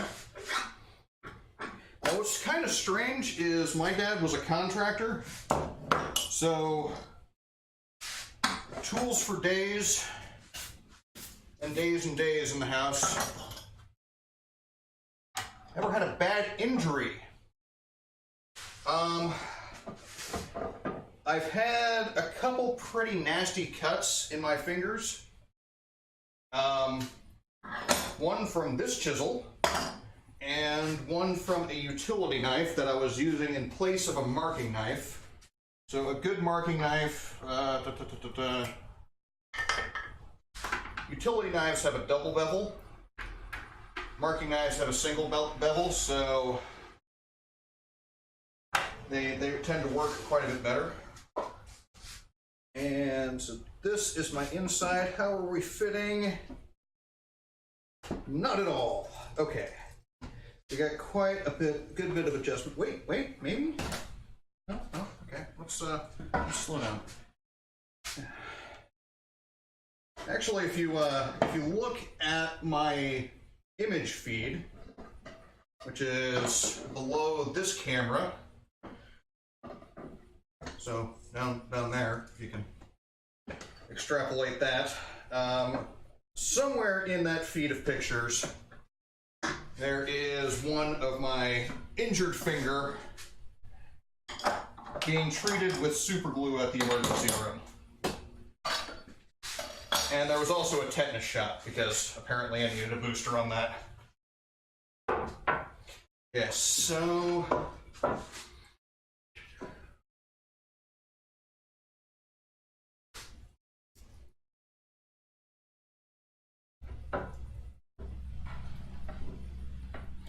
just kind of ease off these inside corners here, and this will make it a bit easier to assemble. And not so much easier to assemble, but prevent damage to the tails.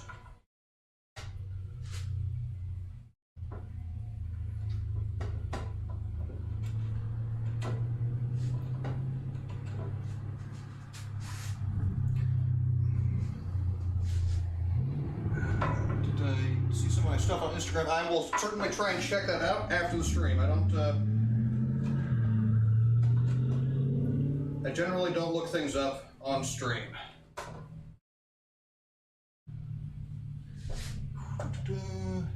Swedish carving axes and knives.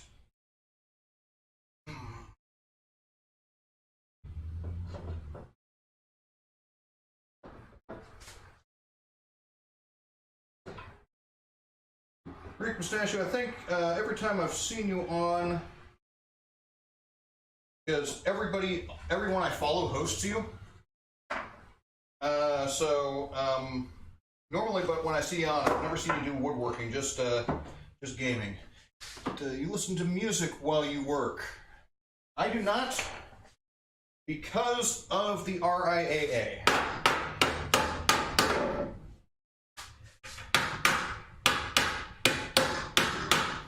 I like to keep the opportunity for monetization as open as possible. Is this really going to fit the first time?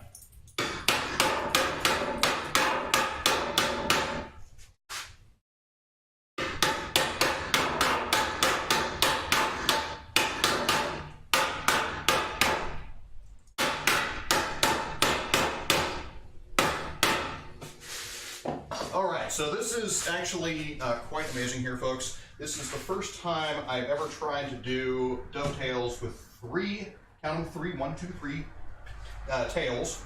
Normally I just do 2 tails.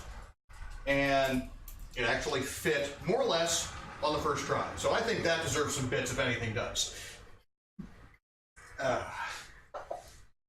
Let's see, what do we got here? Find it hard to make time for my hobbies. Damn kids. Yes, kids will definitely do that to you. And I'm doing very well and had to stay out of the shop. Back through on next week. Well, I'll definitely try and check you out if I can. And need to work on my dovetails. We all do. We all do. Dovetails are hard. But I'm fairly happy with this. I mean, it's definitely not the prettiest thing in the world. But again, this is shop furniture, so it doesn't need to be pretty. All right. So that's one, and you guys probably haven't heard, but I've been doing this the slow way. So I'm doing one joint at a time because I just don't trust myself. Okay, we got those marked A and A.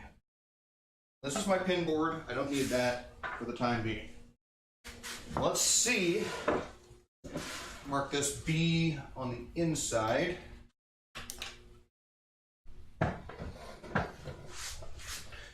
I've got I've been having quite a bit of time for woodworking, although I haven't been taking much time since I retired back in January.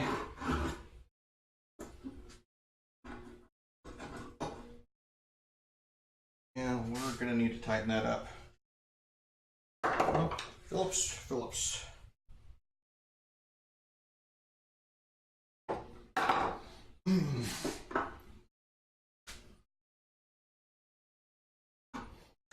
But yeah, up until mid-August, I had quite a bit of time, so I was doing 3 streams a week. Or no, I think I was only doing 2 streams a week, wasn't I? I had to change that all. I started classes last month.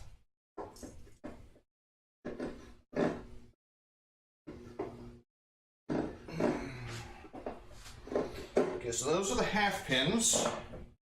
And I've got calipers around here somewhere, dividers. I feel like I should be responding to the conversation, but I think you guys have got it covered. Got 1, 2, off, and another 1, and 2. Oops, I didn't really make a good mark there, so there we go. All right, so dovetail template, 1 1/8 pitch. I'm gonna line this up, half pin,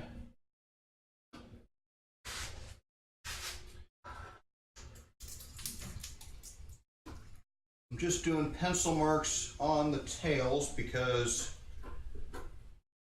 tails aren't that crucial of a measurement.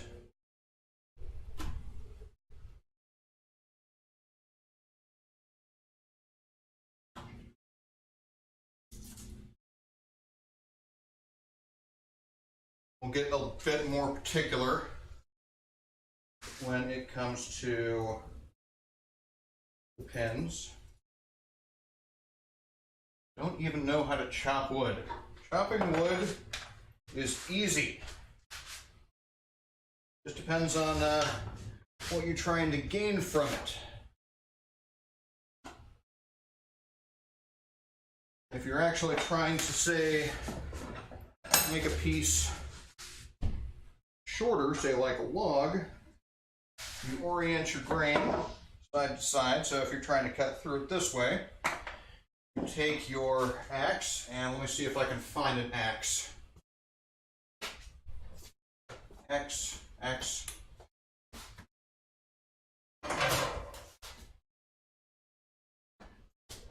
Imagine this is a proper axe. So you take your axe, chop that way, kind of at an angle to the grain, and chop that way, at another angle into the grain, and you knock out a wedge. If you're trying to split the wood, you just look at the grain, see which way it's going, kind of line it up to where you want it to split, and chop the end grain. There you got a split.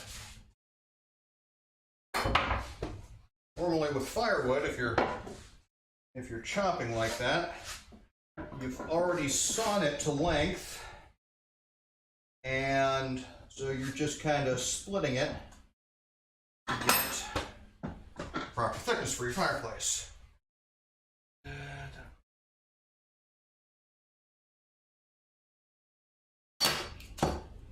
That's what I know. Let's see, what am I looking for? I'm looking for a dovetail saw.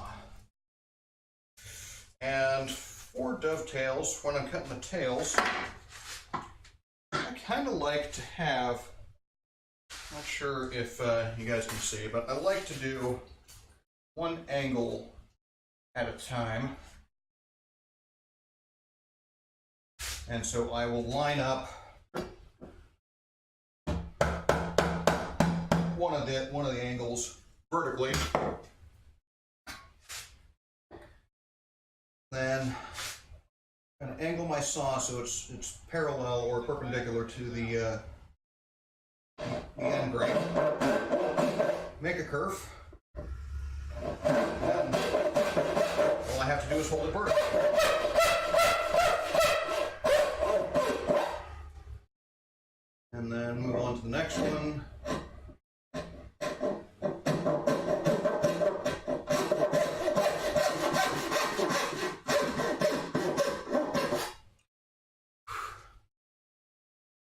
say I'm loving the stash. Well, thank you very much. There are a number of reasons for it.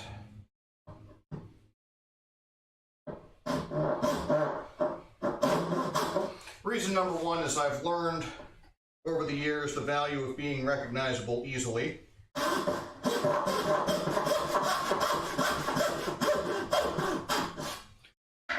And reason number two is there is a certain quality of person who is annoyed by outlandish fashion. And I like to annoy those people. Yes, I am making a sawtill. At least attempting to. It remains to be seen how successful I will be in this endeavor. That did not follow the line as much as I'd liked. That's okay.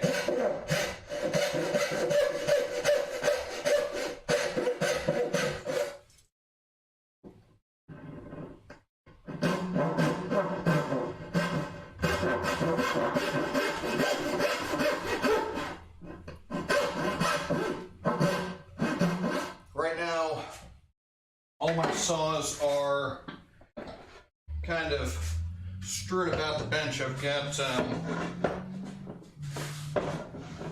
let's see if I can illustrate without knocking everything over with these cables. All right, so back there on the back of the bench, I've got kind of a quasi tool well where I can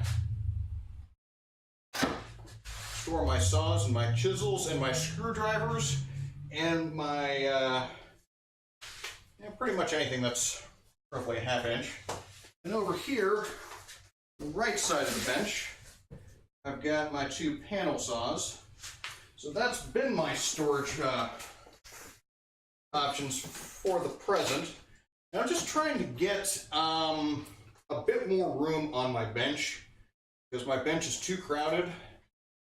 And the less tools I have on the bench, bigger work pieces I can work with. So the bigger projects I can take on.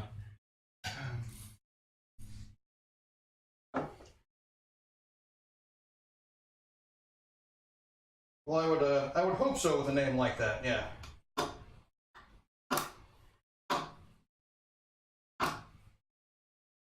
So I am recently retired from the Army, and we have folks in the Army, the highest enlisted rank you can get to is the Sergeant Major. And the Sergeant Major's tasked with enforcing things like uniform standards and discipline within the ranks. So the Sergeant Major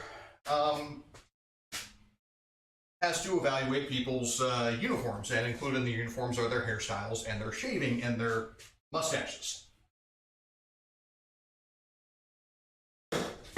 Two things that annoy Sergeant Major to no end.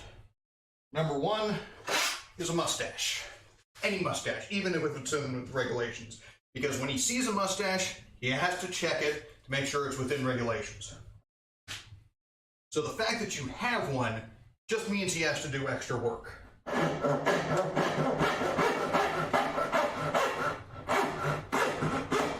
The other thing he hates is people walking on grass. Because you know exactly what it takes to maintain a lawn.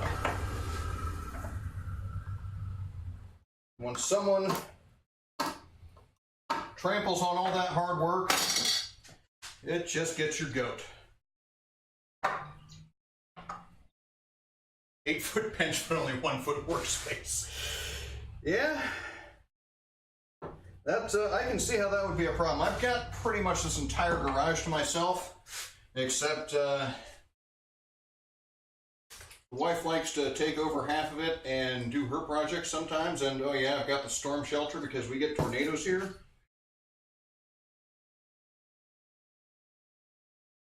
But yeah, other than that, I've got the garage to myself, 2-car garage, so I'm doing okay.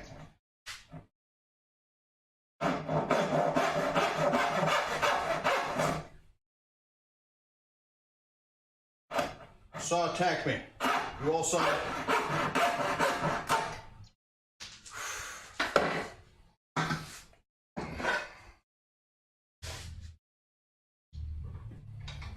Fortunately, this house has a bit more storage than my last place, which for one was a rental.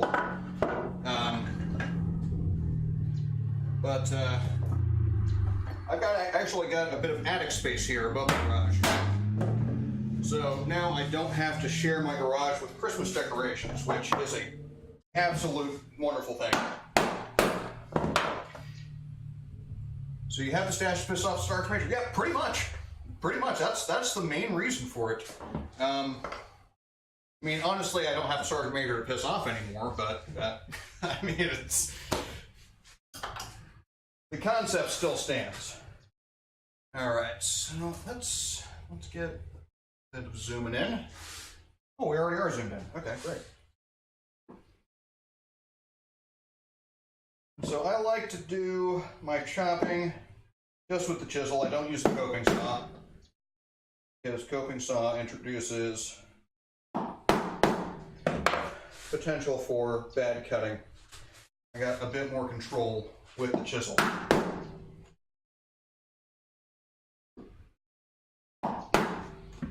Although coping saw is perfectly legitimate. I did a little bit of a test run on my last stream where I tried to compare coping saw versus chisel. There was no clear winner, but if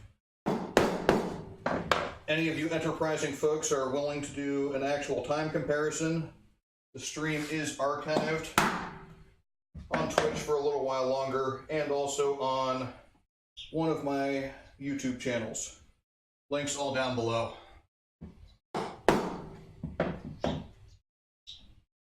And if anyone is curious to see what my more instructional edited videos, I do have a couple of those in Twitch, in the Twitch video on demand, as well as on YouTube. But I always do Twitch first.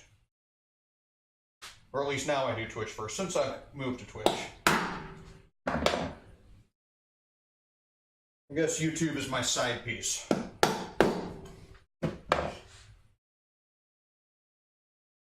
If you want to call it that. But yeah, I should have links down below. If you're in a browser, links down below for my YouTube, Instagram, Twitter, and all that groovy stuff. All the internets, I try to be on them.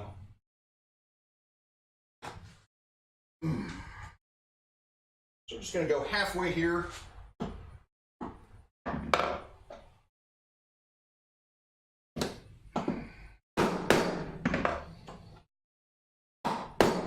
And flip it over and then attack it from the other side.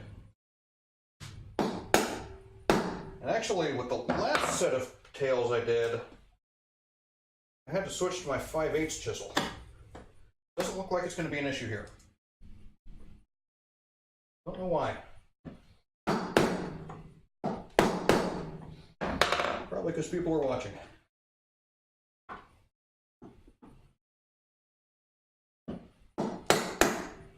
I'm going to call that good enough. Well, over here, just about a 32nd, maybe a 64th away from the final cut line. That's the line I scribed with that marking gauge earlier. And just want to double check something here. Okay. Am I still streaming? When chat suddenly stops, they start getting concerned that things died. Seems to be okay.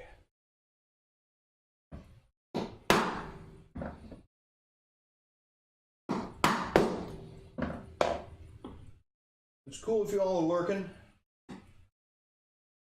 This concerns me every once in a while. You know, you get a little paranoid.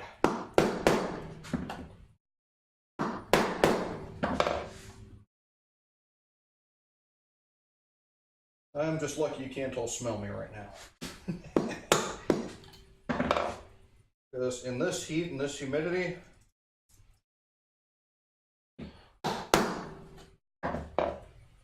this is sweaty work.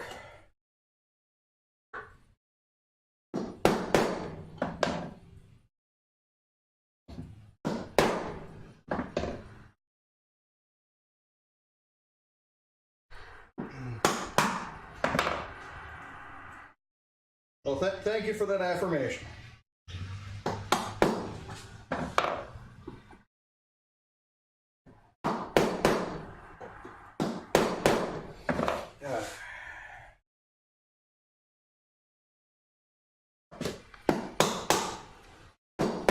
And I think this will be my last cut on this side. And just flip her over.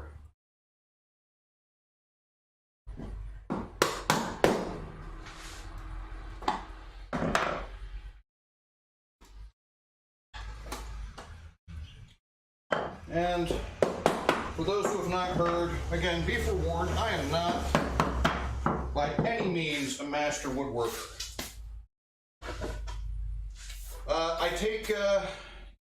I don't do anything through PayPal, but I am set up for, so I am an affiliate, so if you want to give me a shout out with some bits, or if you want to subscribe, that works fine.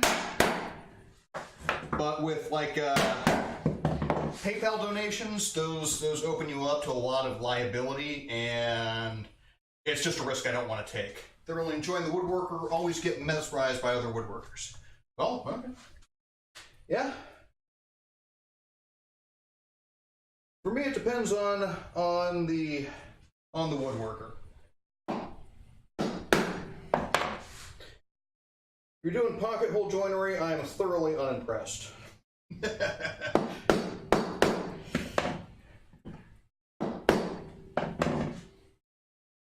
My wife is absolutely enthralled by those two ladies with the wall full of cordless Ryobi tools, and she always wants me to make things that they're making. It's like, no, I don't want to make things like that.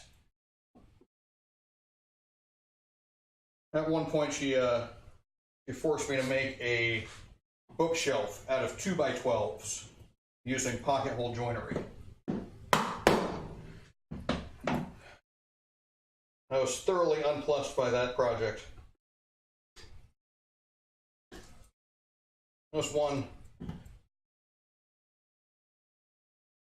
I mean, pocket holes do have their place, but they are definitely abused. So you don't use pocket holes to do edge jointing. There's just absolutely no excuse for that.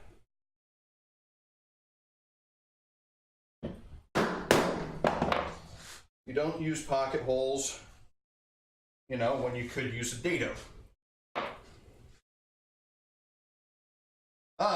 Adventures in Proper Programming. Okay. Was that my most recent one? That was actually my bourbon-fueled blog post. So, try not to pay too much attention to that. But yeah, scope creep. Scope creep is real. Work in software, but not an engineer to any extent. Neither am I. I think the best you could call me would be, I like to call myself a redneck programmer.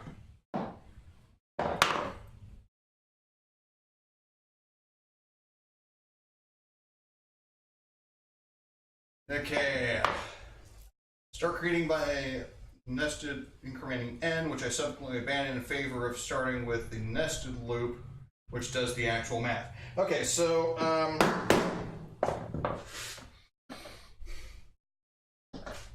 see if I might be able to explain this.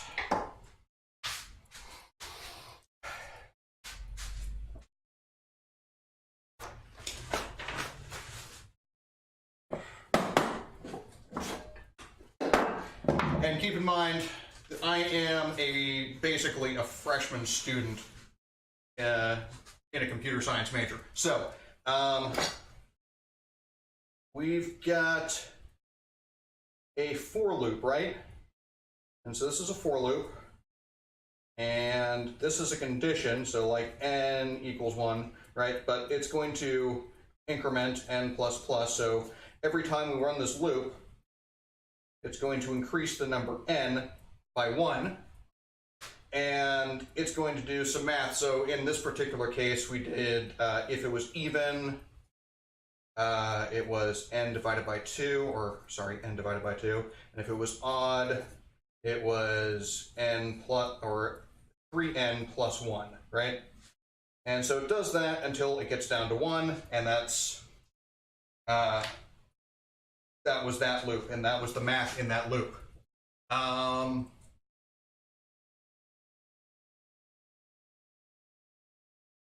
Oh, you're just, look, okay, you didn't want me to explain it. Well, too bad, I'm already here, so I'm committed now. So a nested loop, so we got a while loop, and we got another condition, and the while loop includes this for loop. So this for loop is going to run over and over and over again within the while loop until the while loop's conditions are met.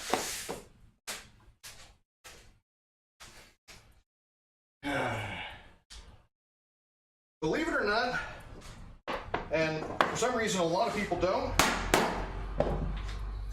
the thing that got me interested in programming is exactly the same thing that got me interested in woodworking. And if you look at it, you're taking this piece of raw material and you're arranging it in a way that it shouldn't actually realistically work in, but we figured out ways to make it work, and it's really cool that we can do that. I mean, this is a tree.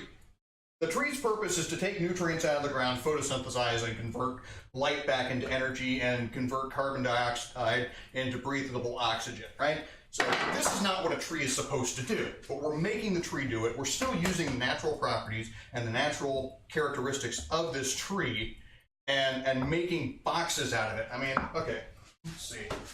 This is one of my more recent projects, okay? Look, I've got 3 different species of wood here, commingled together. I've got spline joints on the edge that kind of look like dovetails, but they're not. And I got walnut, and this is going to be just a really nice box. This is 3 trees. This is 3 different trees coming together to make a beautiful little box. Trees aren't supposed to do that. Trees are just supposed to spread their nuts and spread their seeds and photosynthesize and be trees. Okay, what did I miss? So anyway, programming is very much like that. You've got these bits, and you can take them and you can manipulate them and you can create statements, and you can make computers do things that you wouldn't expect them to do. So that's kind of a long way of saying, yeah, you're basically you're doing things that you don't expect to be able to happen, and that's what I like about it. Never thought, never know what our developers are talking about. That's I don't know. There's a lot of things I don't know what people are talking about. That's if I can go back into my rant mode, I am absolutely a proponent of learning new skills. The purpose of woodworking is anymore, it's not to build stuff, all right? We've got factories. We've got factories that can build you furniture all day long. And thank you for Nayaku. I hope I'm pronouncing that right. Thank you very much for the sub. You are actually subscriber number 2 to this channel. But as I was saying,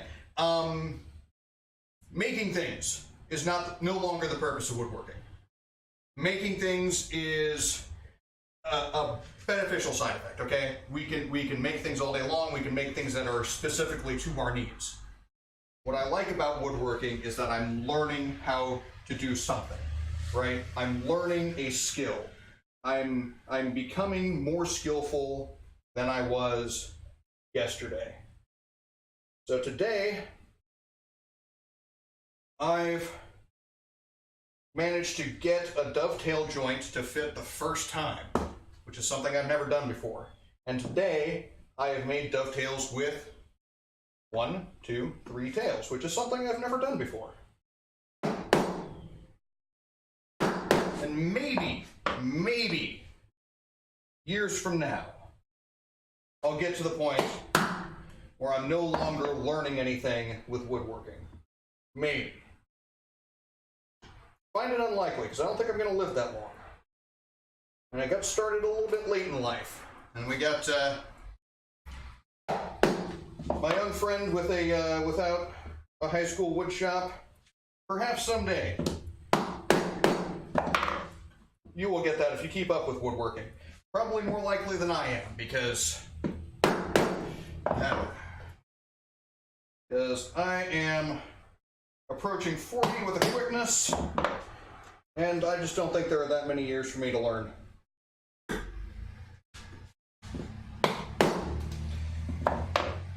But if I get to that point, then I'll have to learn something else. I'll learn programming. I'll learn metal casting. I'll learn blacksmithing. Learn something new. Get skills. Get skills you did not have before. I think there are always things to learn at every skill level. Yes, there are. It's just sometimes the cost gets to be prohibitive as well. As in the cost in time to have a woodworker friend in his 70s still learning things. Well, there you go. And here's the other thing, is woodworking has always been evolving.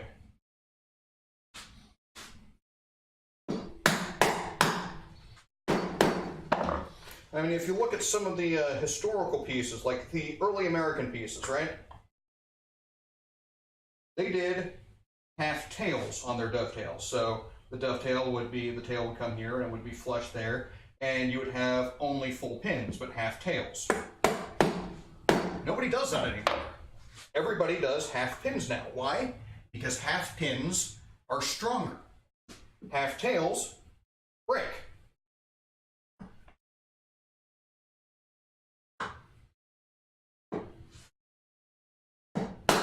You got folks like Rob Cosman.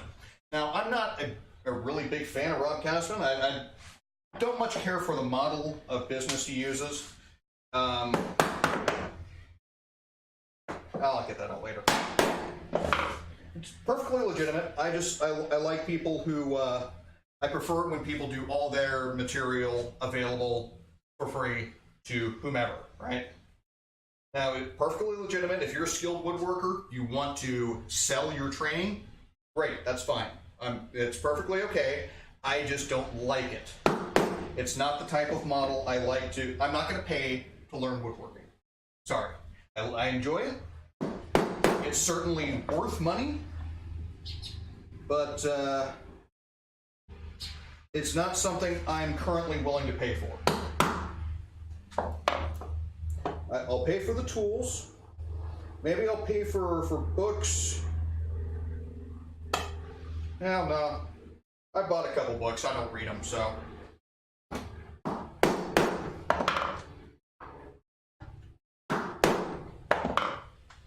I guess it's kind of a little hard to explain. It's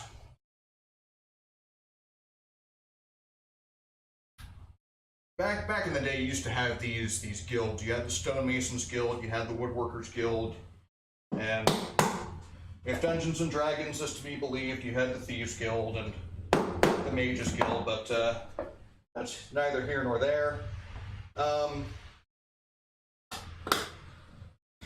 And the guilds serve not only as a means of training but as a means of exclusion. So you were not allowed to practice the craft, no matter how skilled you were, no matter how proficient you were, if you did not pay tribute to the guild. And I know that's quite a bit of a leap to go from that to paid instructional video, but you know, it's kind of the mentality that I get from it. And I would just much rather I don't want people to act as gatekeepers to the craft, okay? So I prefer it when people give out instructions for free. But as I was saying, Rob Cosman is still very much trying to expand the craft. I feel like this is one of those watch and learn types of things and you learn it on the fly. Yeah. Well, you learn by watching. You learn by doing. Yeah, but there's also a lot of value in someone explaining what's going on.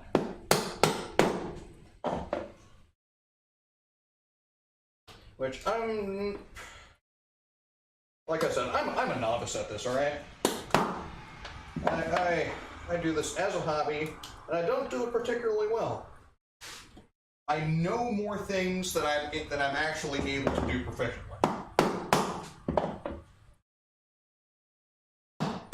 So, like, I know the process for cutting dovetails, but when I cut dovetails, there are gaps, right?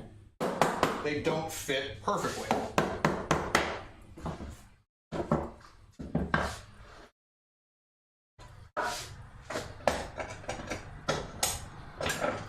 And you tend to get to that point in just about any skill you undertake, right? Uh-oh. That wasn't a good sign. Did I lose anybody? Or did I just lose my remote control? Okay, remote control's still working. Sorry, I've got like 5 different Android devices in this garage trying to keep up with the stream. Okay.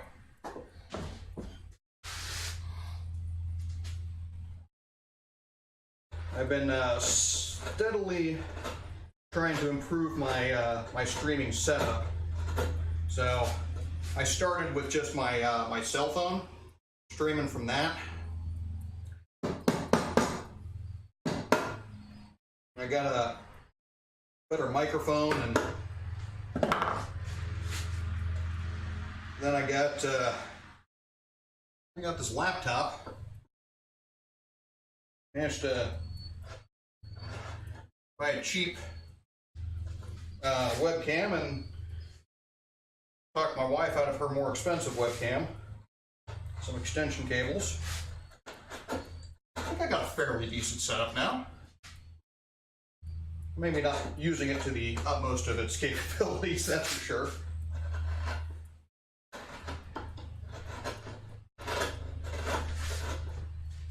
Though, I am wanting to incorporate some music. I think we talked about that a little bit earlier. I mean, there's one thing with the copyright issues, and I can avoid that by using the Twitch Music Library, except Twitch Music Library actually doesn't translate over to YouTube. So if you archive on YouTube, you will still get copyright hits.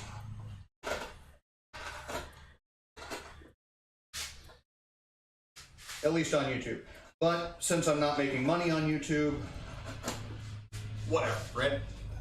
I guess I could go with that.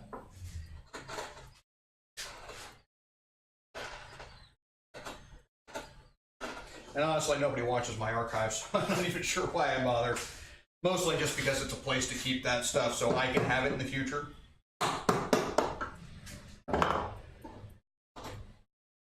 Because I will eventually run out of hard disk space on my server. I've only got like 2 terabytes on it. And video, even at 720p, eats up a lot of space. Have you tried searching for uncopyrighted songs?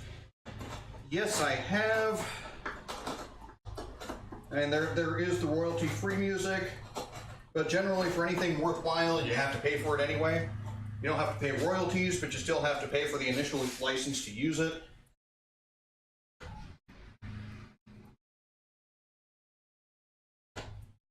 I mean, seriously, how much can you listen to Kevin MacLeod and not go insane?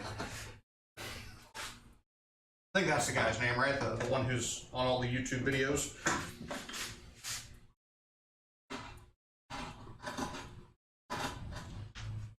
Now, when I'm doing my my actual edited video, I've got to deal with a good friend, David Sprinkle. He does some really interesting experimental electronic music, and recently he's been getting into Vocaloid. It's okay, uploading to YouTube is good for that purpose. Don't need to save local space. Yeah, that's pretty much what it is. Nobody's actually watching my archives, so I mean, that might change in the future. You know, like if I ever run for public office, I'm pretty sure that all that would be scrutinized. But yeah. No, anyway, David Sprinkle. I used his music, which he's got some good stuff. It's not really terribly appropriate for woodworking, but yeah, I'll get the job done. Yeah, Vocaloid, he recently got into it maybe a year or so ago, and he released an album within the last few months, which is entirely Vocaloid. It's actually his second Vocaloid album. His first one was a collection of Christmas music.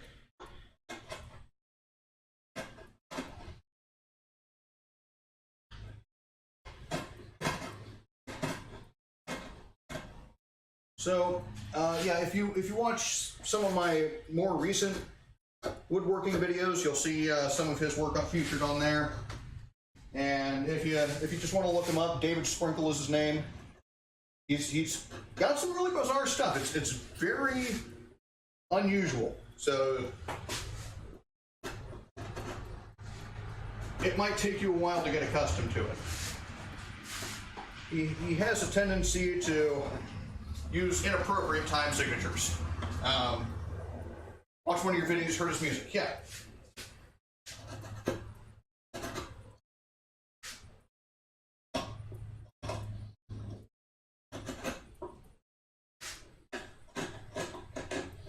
And I did edit his stuff, so that's not exactly how it appears on the album.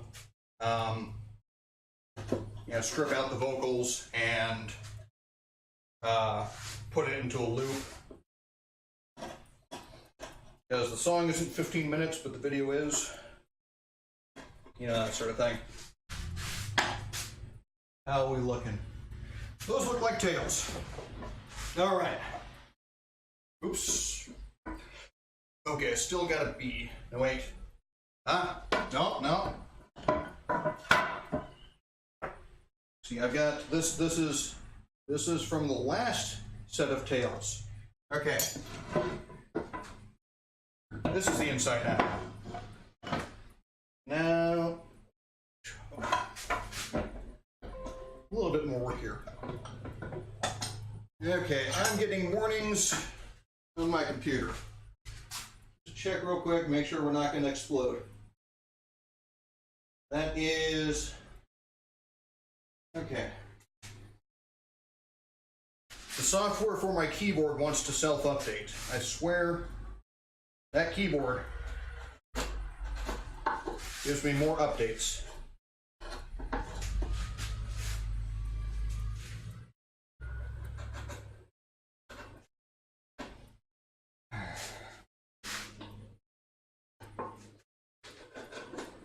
Still getting used to Windows again.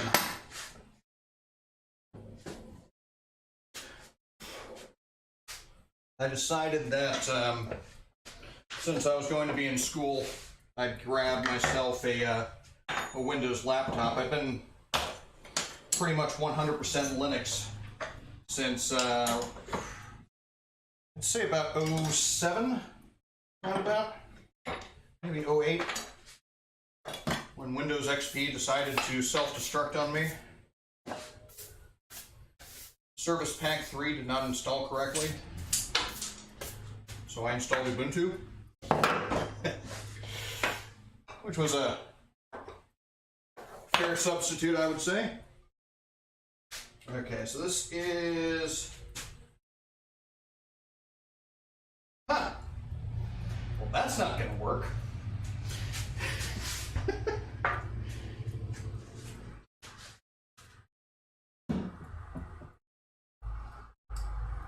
Just came to the realization that I'm actually, so I cut the pins, or I cut the tails. Come on, you gonna change views for me? No? Anybody? Bueller?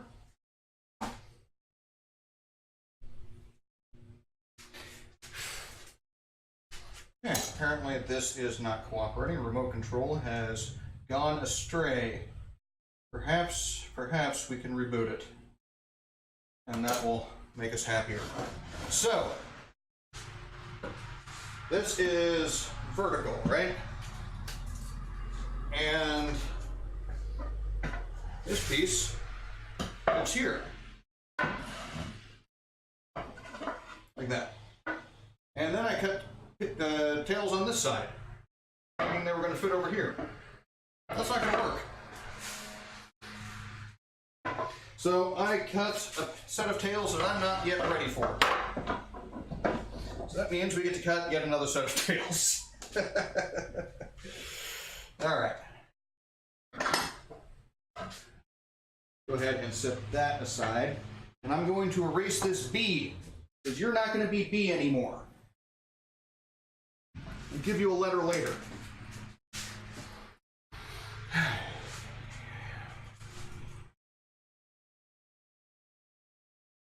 Anyway, what was I saying?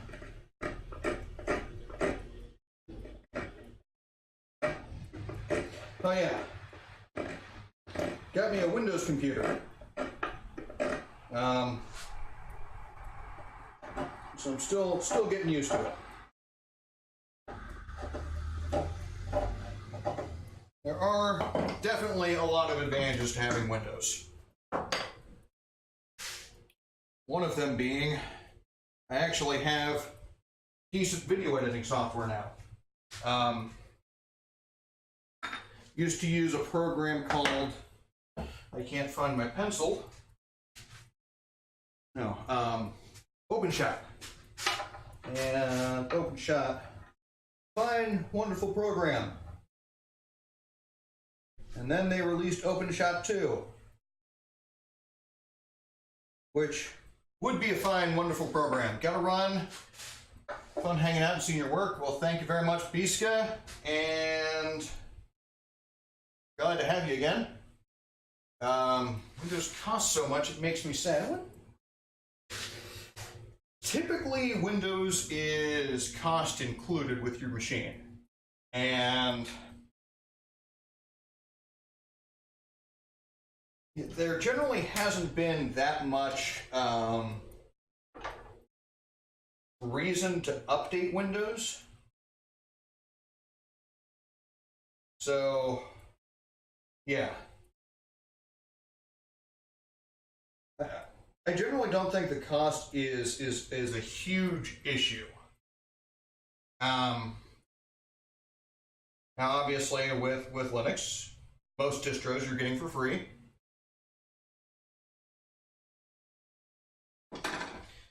And so that costs you pretty much nothing, right? Mark engage. Are we going to be a proper remote control now? Hey, that works.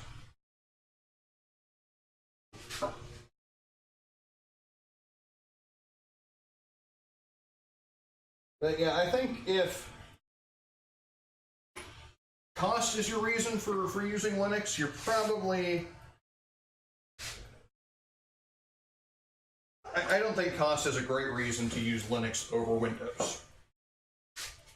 Unless you're talking about the cost of the hardware that you need to run Windows, because you can usually run Linux on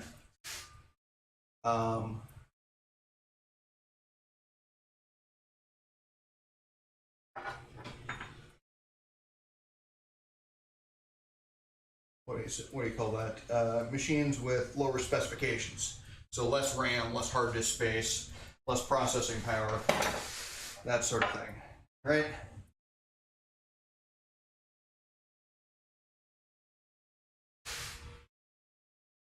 And this is actually starting to annoy me. When I made this dovetail template, I specifically flattened that inside with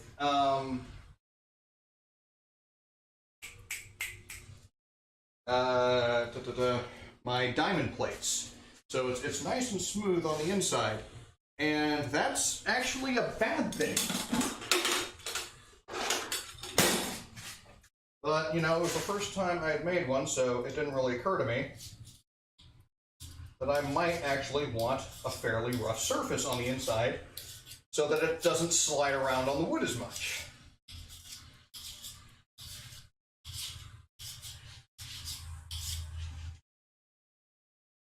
That might help a little bit. But I am, of course, still skeptical. We shall see. We shall see if that makes it better.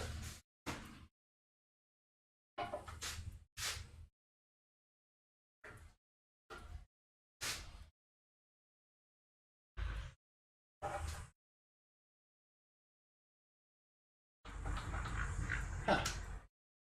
And we don't seem to be exactly 90 degrees. Can we adjust that? Sorry, folks, and no, I'm not cutting dovetails, but these are things we have to do while we're working is mess with our tools.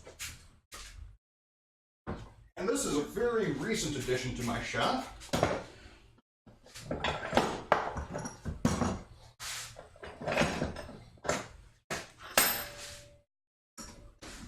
I picked this up because I needed an anvil surface in order to flatten out my splines.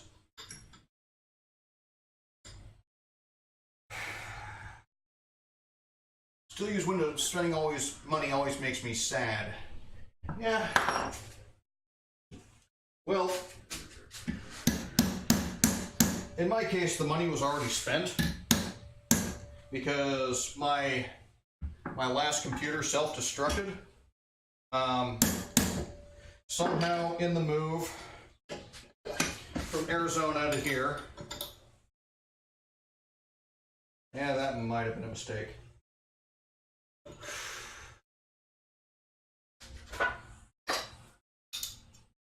Yeah, I went too far.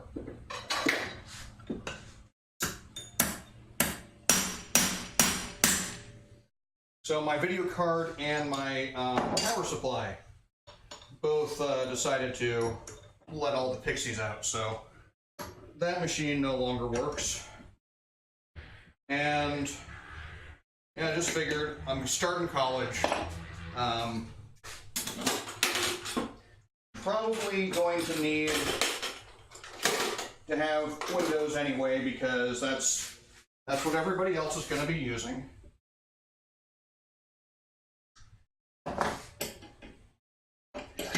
So, got myself a laptop, and yeah, fairly happy with it.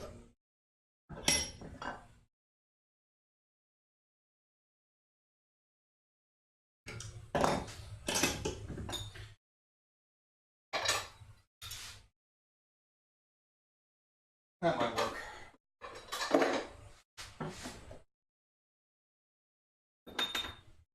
And so this is not really a great mount because I didn't have proper size screws or washers. In fact, I didn't have washers at all. I tried using a chunk of maple, didn't work too well, but you know, it kind of works. Got a French clean on there. So, I'm done, hang it on the wall. probably all didn't see that, but let's there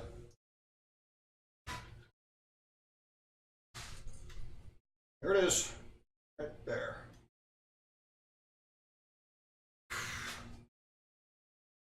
So yeah, I'm fairly content using Windows again. It's just a little bit weird because last one I was using was Windows 7, and now I'm on Windows 10. And I was using Windows 7 pretty much just for work. See, that didn't even work. Come on, work with me. Now, I'm not going to tempt fate, so. Yeah, at work we had Windows 7. And this was in 2017. I don't know what they're using now, and I don't care. So they can do their own thing. Gotta focus on work, though. Well, thanks for stopping by. So it was great to have new folks to hang out with, or old folks, or anybody I can talk to, because I get lonely sometimes. And actually, what time is it right now? It is almost 6 o'clock. Be quite honest, folks, I've exceeded my my allotted time here. Well, you know what? I'm still going to cut these tails here.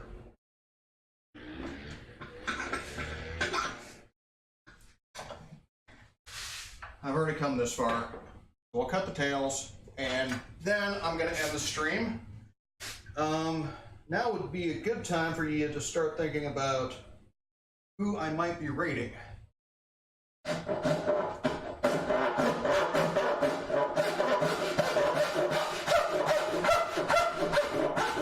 Woodworkers or crafters are usually who I go after.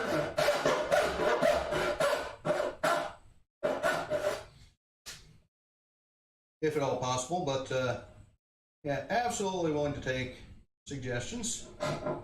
I might see who I'm following and see if I can raid one of them.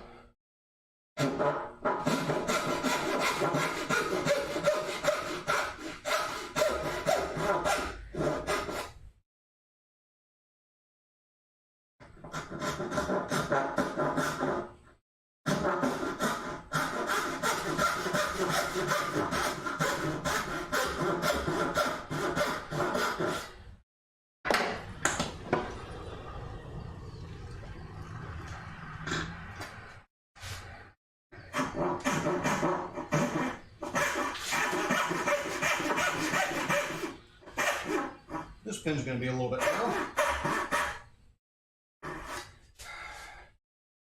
Yeah, I think I just might make a new dovetail template.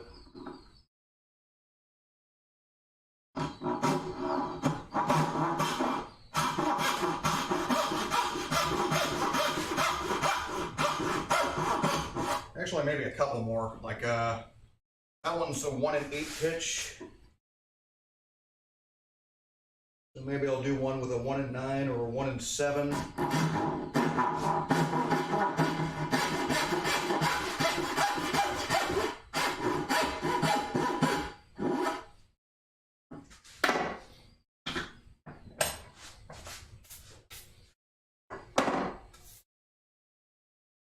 Always sweep off your bench before you lay your wood on it.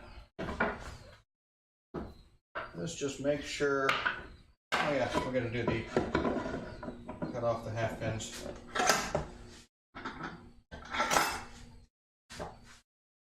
But yeah, if there's any wood chips and you clamp your workpiece to it, it can dent them. So don't do that if it can be avoided.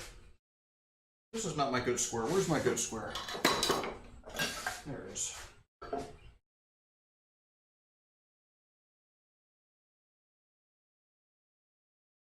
Where'd you get your username from? Well, it was a secret, but a resourceful viewer figured me out. there is a lesser-known tabletop role-playing game called Underground. And there was a once referenced character in a picture in the main rule book who was named Daddy Warcrimes.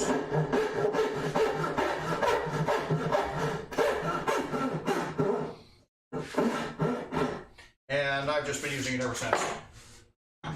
Well, I guess not. I started using Daddy Warcrimes in 2004. I guess that book was published in the 90s. I think I bought it in the 90s, late 90s.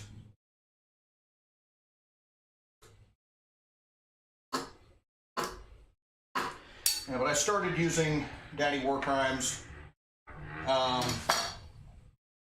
on the now not as popular Army Study Guide forums, because people would need to study for Army promotion boards and such.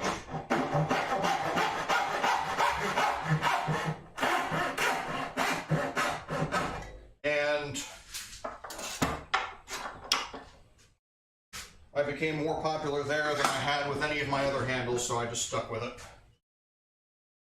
So it has absolutely nothing to do with woodworking, believe it or not, but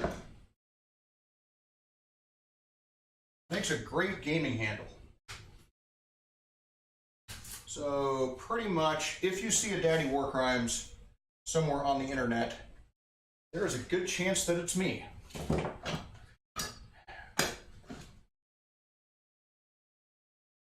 There are a few others, but they're not nearly as popular or clever. All right, let's. I don't play much tabletop anymore. I don't really have any friends that I hang out with anymore, so that kind of explains that.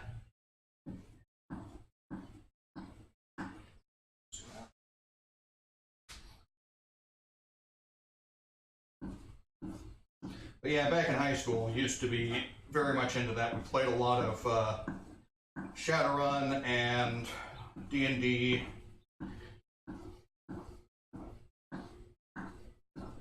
I was actually a game master for a game called Dark Conspiracy, which really was never a popular game, and the only reason you can buy it today is because of the internet.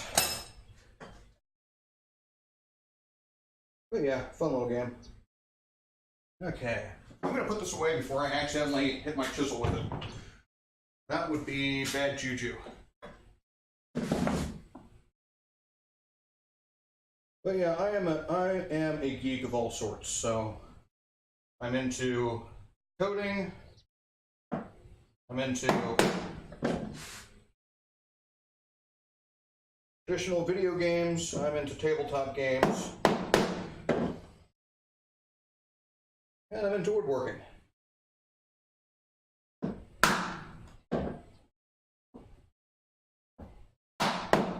Which I guess really isn't that geeky of a thing, but you know, it can be. I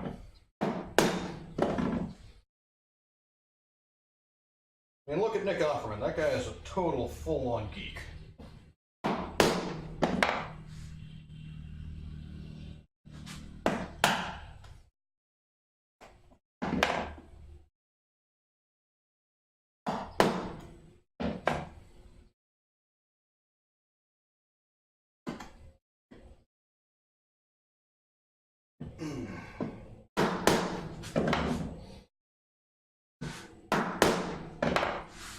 Yeah, if you want to,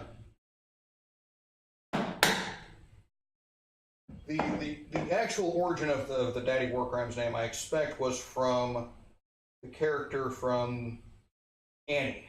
So Daddy Warbucks, also Oliver Warbucks.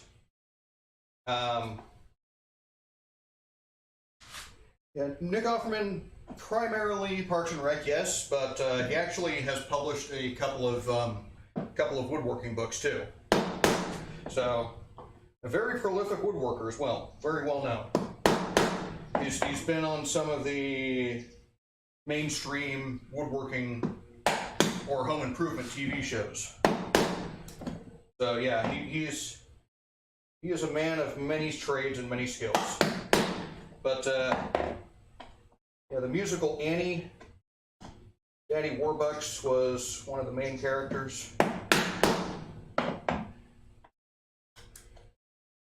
If you want to see me singing, there is a video on my YouTube channel where I'm trying to demonstrate one of the songs as well as stave off the lawyers of the RIAA.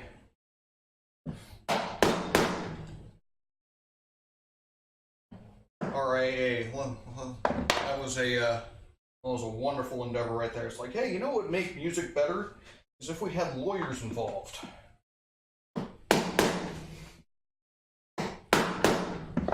I'm pretty sure that's how we got Britney Spears. And Bieber.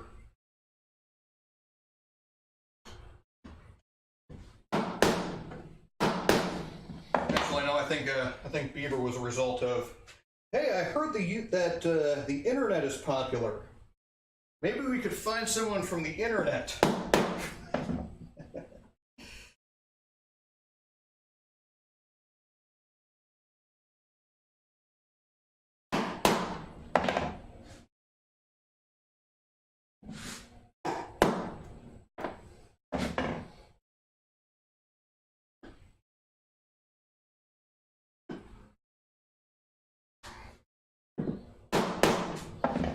Now, I know I'm an old guy, and us old guys usually like to reminisce about the music of the past, which is true.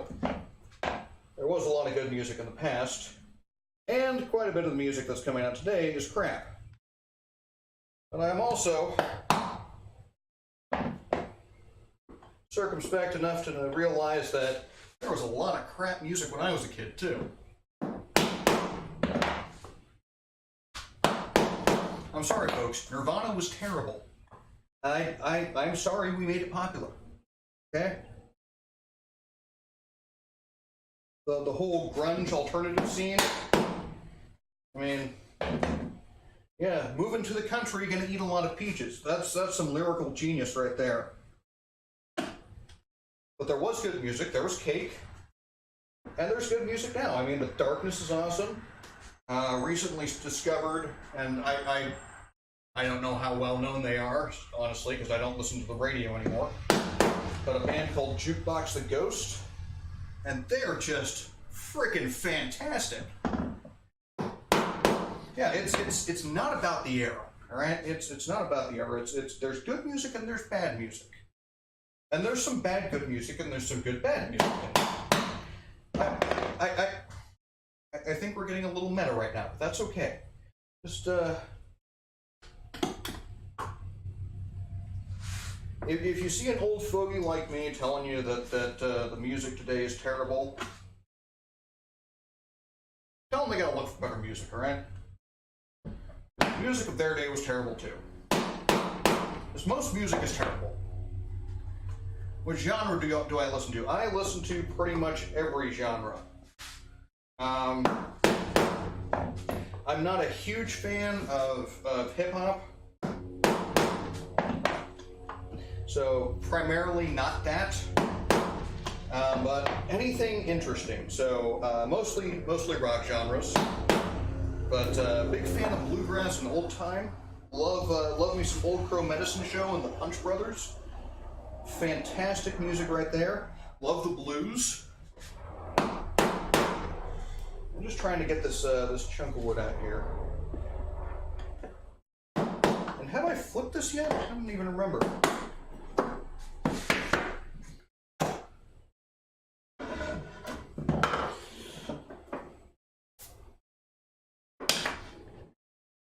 Yeah, I've got a Spotify playlist. I don't think I've shared it, so at least here. I might have to put it on my blog, but just like random stuff that I found that I don't think gets enough airtime. I like to expand people's horizons. So if you haven't heard of Jukebox the Ghost, they are my favorite band today. They sound a lot like Queen. And I don't just mean that the singer has a really high vocal range, but and they don't do a lot of the vocal tracking that Queen is known for. But they've got the right style of harmony, so they're definitely Queen inspired. And Queen is one of those bands that put out so many records that even Queen fans don't necessarily know all their songs.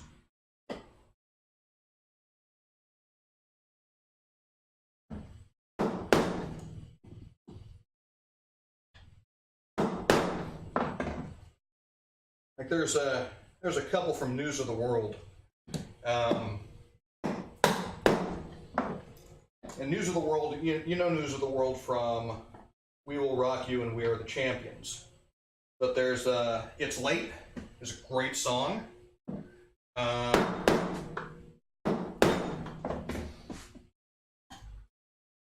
Who Needs You, another great song. Brian May does quite a bit of a departure on the acoustic guitar there, so he gets into a classical guitar, kind of a Spanish vibe to it.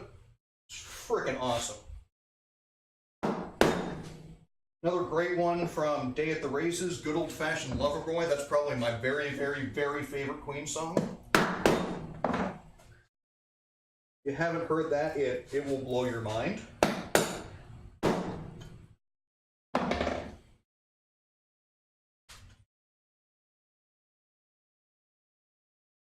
But yeah,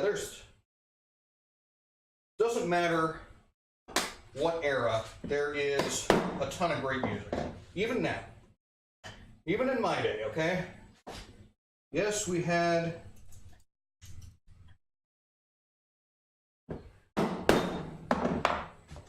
Nirvana, okay? We had Presidents of the United States of America. Which one? Good Old Fashioned Lover Boy was the last one I mentioned. But we also had Cake. Cake is awesome. We also had Sublime, No Doubt. And I know I'm mentioning a lot of ska because I was a really big ska fan back in the day.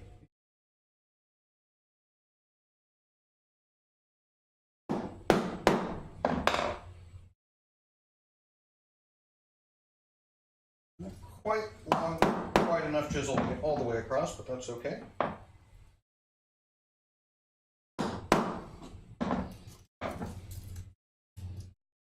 These are my nice chisels. Got these as a Valentine's Day present from the wife. But you don't need nice chisels. Cheap chisels will do just fine.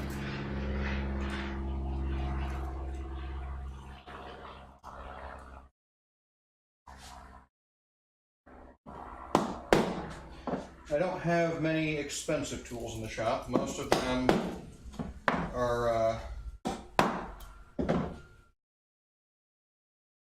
old tools, so vintage, you might call them, antique.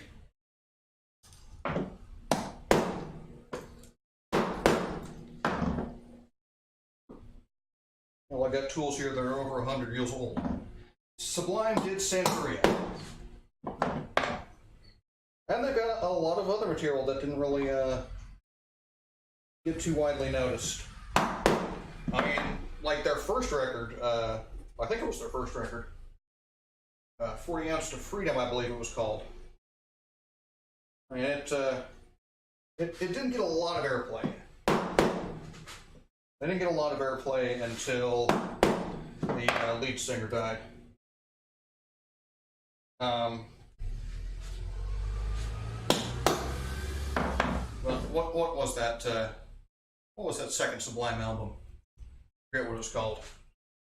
But yeah, it also was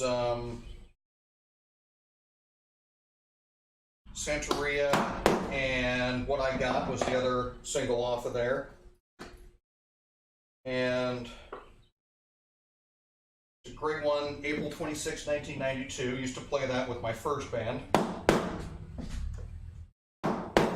Used to, I mean, we played it at one gig at the guitar store where we bought all our stuff because the guy was nice and let us play on his drum set. We got paid nothing. That was okay. Nobody showed up. That was okay. It's fun to play, right? It's fun to play somewhere other than the bass player's garage.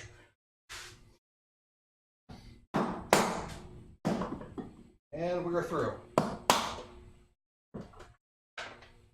All right.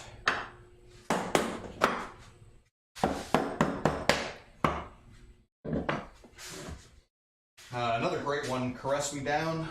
A lot of Spanish in that one. In fact, to the point, if you actually look at the lyrics on the album jacket, it has half the lyrics and then it says "Learn Spanish," which I found to be quite amusing. Oh yeah, another terrible band from my era, 311. I'm sorry for that one. I didn't have any part of it, but I'm sorry anyway.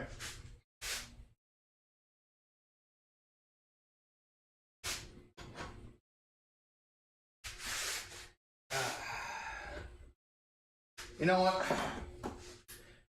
I'm actually going to leave this for later. And I'm going to leave it in the vise like that. Well, no, I'm going to leave it in the vise like this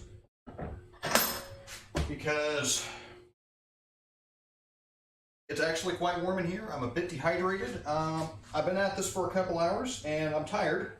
And being tired is not a good time to be messing with really, really sharp tools.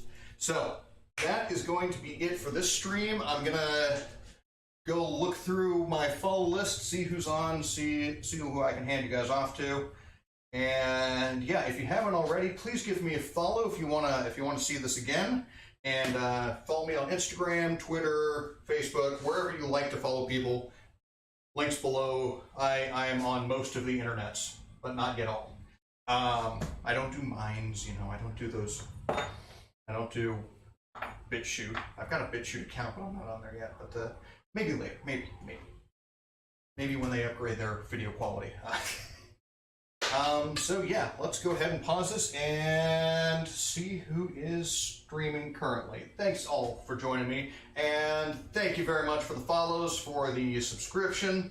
Who was that who subscribed? That was Nayaku. Hopefully I'm pronouncing your name right. And yeah, on AFK, and we'll see you on the other side.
that's happened here.